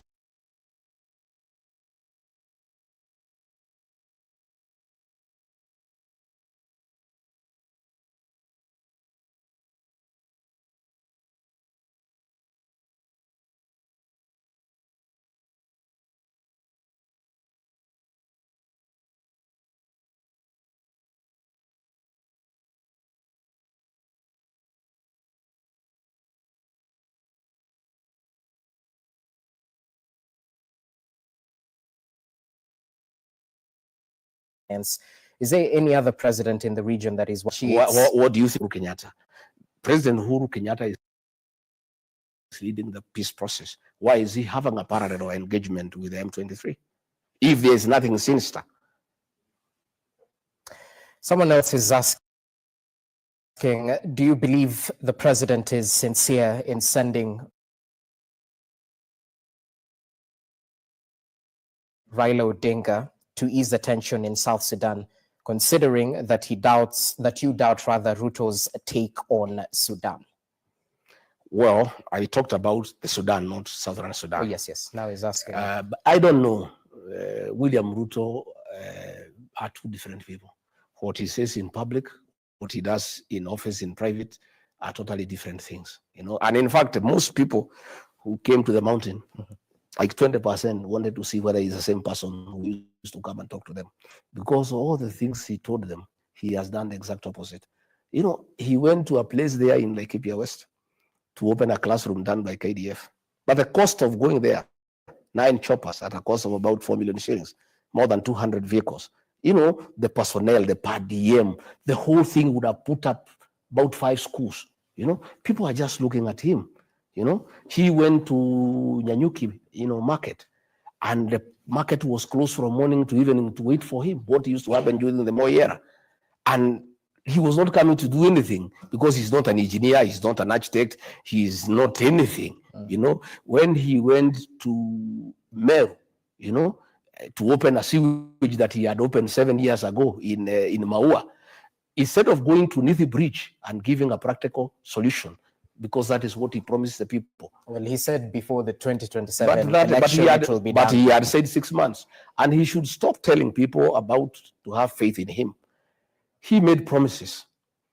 If somebody, lets you money and you say you pay by this date, if for whatever reason you cannot pay by that date, you give him a good reason, but you don't get irritated when he says you are dishonest. William Ruto is saying that we should believe in faith, that since he said you do it, we should have faith that you do it. No, leadership is about being pragmatic, is being practical. He is the one who set the timelines. Nobody set for him. When he said you do need to bridge within 6 months of being sworn in, he's the one who gave that commitment. He should have gone back to the people of Meru and said, hey, I made a commitment for 6 months. It's not possible. Now he's saying he will do it before 2027.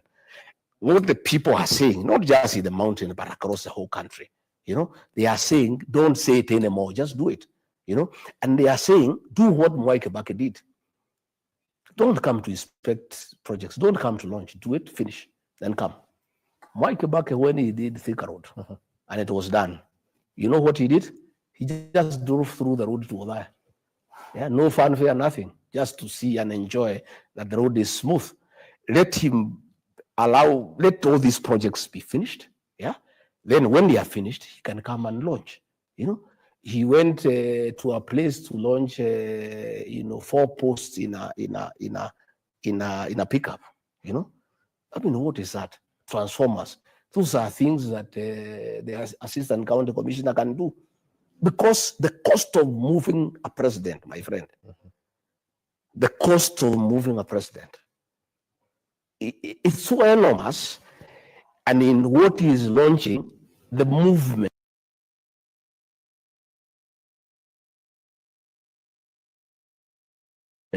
his movement surpasses the actual cost of what he's going to see. You find that this cost of this that was women and dancers is in excess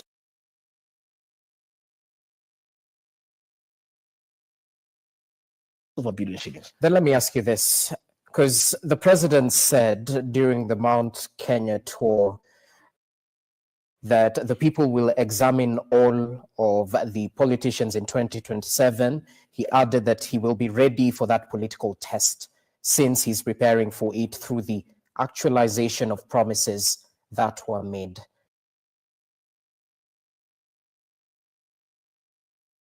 Two and a half years plus some change down the line in this Kenya Kwanza administration, how far are we in actualizing the promises that you and President William Ruto made to the Republic of Kenya? With him and you'll be very offended. But are Kenyans being too hard on the president? You yourself said you found a dilapidated economy. At the end of the day, the expectations are so much, but the reality but is you see the problem. The finances that I thought was the position. But when I saw the money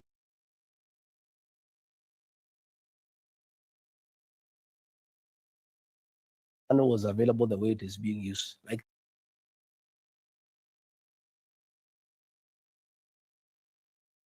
now the other day, supplementary too, we gave 10 billion shillings to the National Intelligence Service, purportedly to restore peace in the region. That is what the president is drawing. And they drew a lot of money that 1 week through accounts held by National Intelligence Service. We have people everywhere, cash money, and it's going for that. So what we are saying is, whatever little money that is available, people want to see something. People are being overtaxed, but they are not seeing a corresponding service that will match the taxation. People ordinarily wouldn't have a problem with paying taxes, but people would also want to see their taxes are being used appropriately. So when they see you with 9 choppers going to open 1 classroom in Laikipia West, people feel very offended, extremely offended. When they find the money meant for taxes is being used to bribe people to attend meetings, people get very offended. But they still take the money because the money is already out there. In any case, even if they don't take it, it will be taken by somebody else. But taxpayers are very, very, very offended by what is happening, the misuse and misappropriation of resources that are meant for development, that are meant to improve their lives. Okay. Yeah. As we finalize, because we've definitely bought into the prime time and we were supposed to conclude a little bit earlier. You mentioned that in May you will be launching your political party, that all things are ready, considered, and it's just waiting for the launch. For those who might question that, you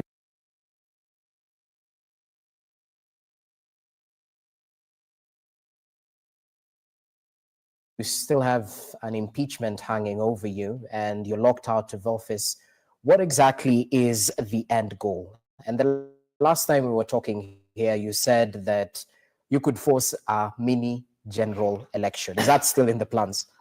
The matter of the impeachment is before courts of law. The matter is fairly straightforward. The MP say they would have wanted the money from him.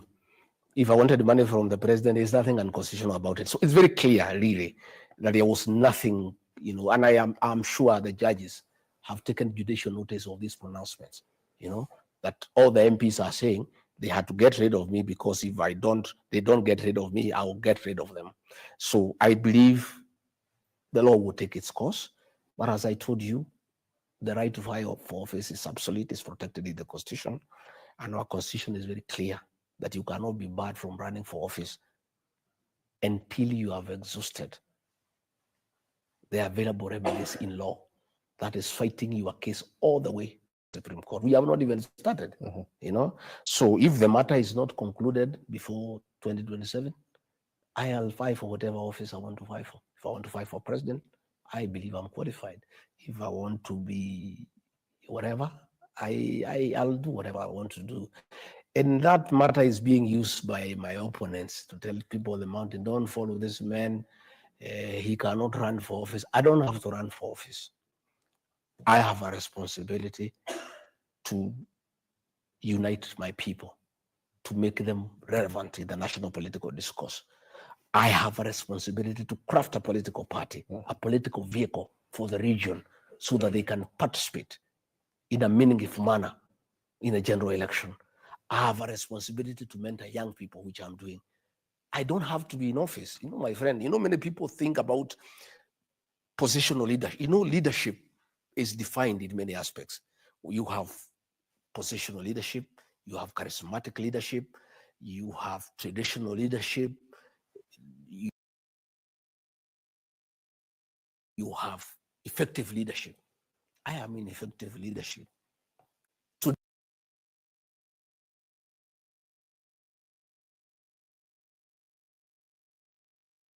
Today, how do you explain I'm not the deputy president? I hold no office in this country. He has people behind him in millions. And whether he has a position or not, is that he is a leader, because a leader is somebody who has followers. And if I had no followers, nobody would be bothered about me. That is why they disrupt my meetings, because they don't want me to talk to people. Because they know, one, I'm persuasive. Okay. I have powers of oratory. I have a way with the people. I have the language with the people. I am convincing, and I have effective leadership, and I carry people along with me. And I've just said to you what William Ruto talked about me. What he said then, that is the true regarding Gachagua. What he is saying today, and something I was saying, he said, and he said, that's why you see William Ruto is a pathological liar. He said, I will not allow my deputy to be disrespected, particularly by junior staff. Disrespected or humiliated, and I've committed myself in writing. That is what exactly he did. These people he's saying I was fighting, he's the one who was sending them to disrespect me. And you know, they would come from his chopper, they abuse me. They are standing on top of his vehicle, they abuse me. You know? Even I was looking today at the issue of Moses Kuria. Moses Kuria is one of our most bright leaders from the Mount Kenya region. And today he's in problems.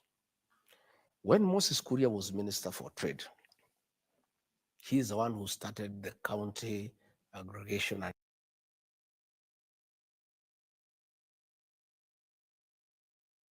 industrial parks. A brilliant idea.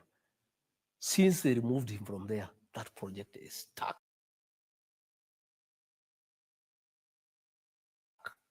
And when I asked President why he's sacking him, he said that he's a thief, you know? And I knew, you know, the issues that took place in Kenya National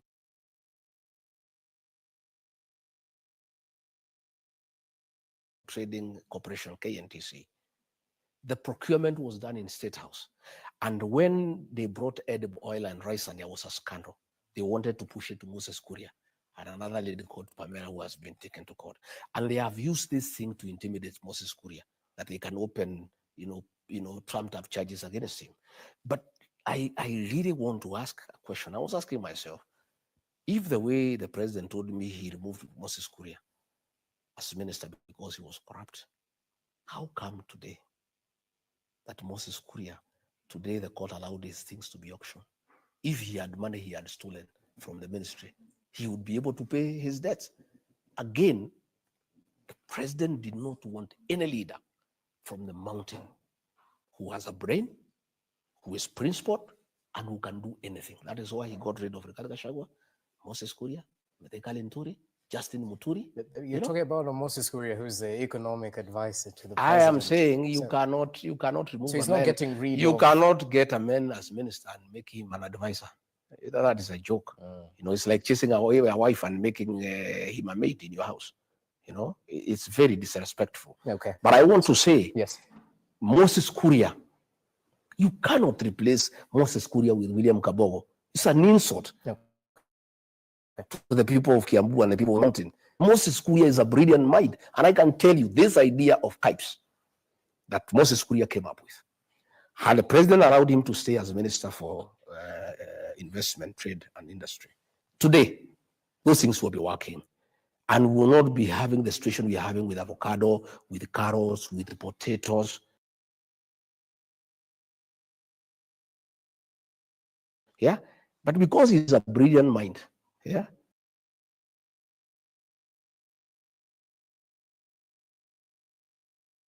he had to be edged out and given some peripheral job there, who advised me on this and that. And Moses Kuria cannot advise William. Casualties, but it seems the gang-related violence might be surging in Haiti.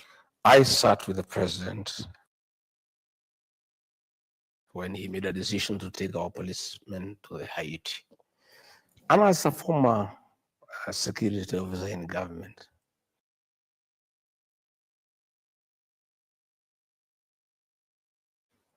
I did persuade my boss that I found it inappropriate and unnecessary.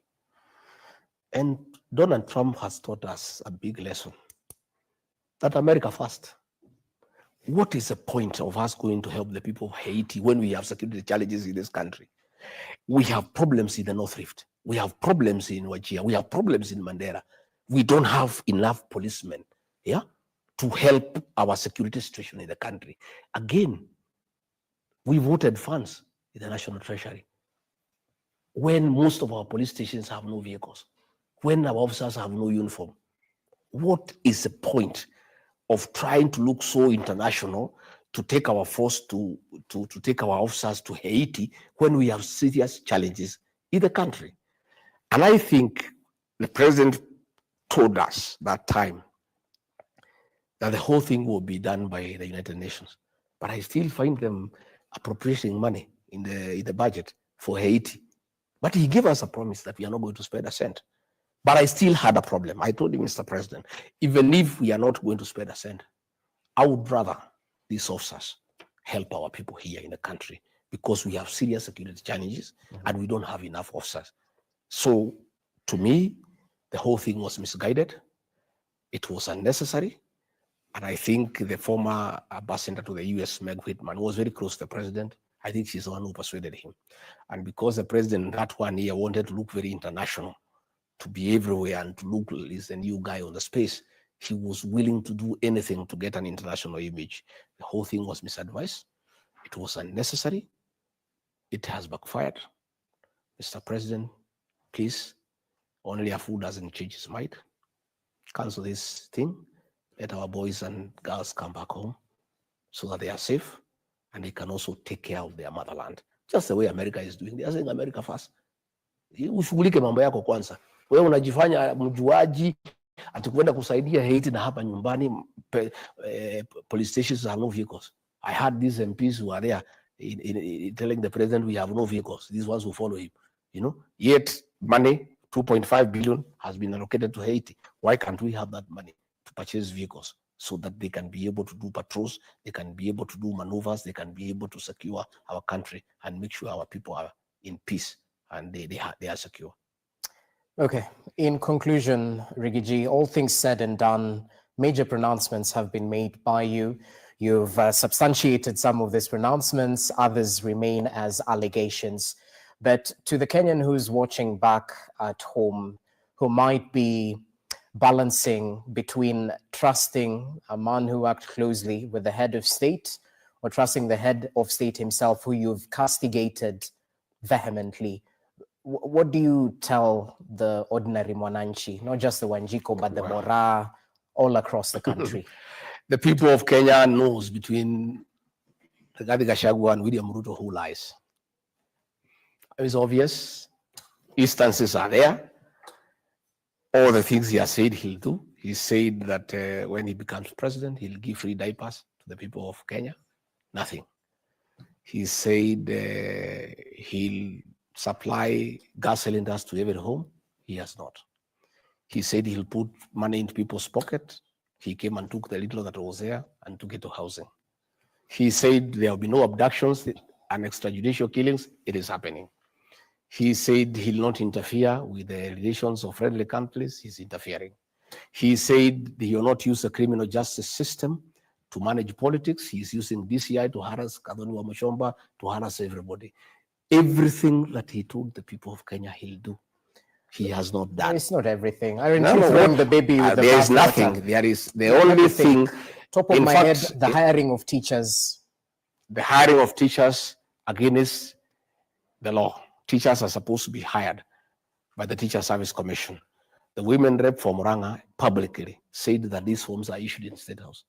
So the president is hiring teachers because he's the one who is hiring teachers. I've told you, he's doing all the procurement. He's the chief finance officer. He's the chief accountant. He's the chief employer. Even as we speak today, they are trying to change the law to take over the functions of the Public Service Commission and give them to Felix Kosgei as head of public service so that he can employ people from State House. You know, the Constitution says to change the functions of the Public Service Commission, you need a referendum. But through a back door, they want to remove the powers of the Public Service Commission, transfer them to the head of public service, so that just like he has had all the CEOs from his community, all other public appointments will be managed by his tribesmen and he'll hire his community. So we are saying all the things that he said he'll do. He said there will be no tribalism. He is practicing it. He's accusing us of articulating it. Me, I have said, take care of my people. I have done nothing about it. Him, he is actually doing it. You know, doing it. I want you to go and look at the list of the CEOs of parastatals, my friend. Yeah, just look at it and tell me. Given the chance, wouldn't you do the same? No. I'm saying even if I did, I would not pronounce myself that I don't do it. Me, I have said I fight for my people. I don't hide about it. Him, he says he is for the whole country. I don't want tribalism. All of us are part of Kenya. This is broad-based, but the actual implementation of appointments is skewed towards his community. And it's in black and white, you know, and he does not even pretend about it. By the way, he doesn't pretend about it.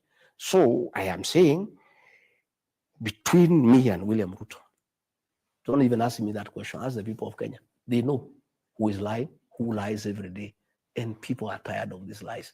And you have heard everywhere, wanasema ni uongo, uongo, uongo. And there's nothing the Chief of Defense Forces can do about it. There's nothing the Director General of NIS can do about it. They just have to let the people of Kenya be. Right. Kenya is a democratic country. There's freedom of expression. If people say Ruto must go, General, there's nothing you can do about it.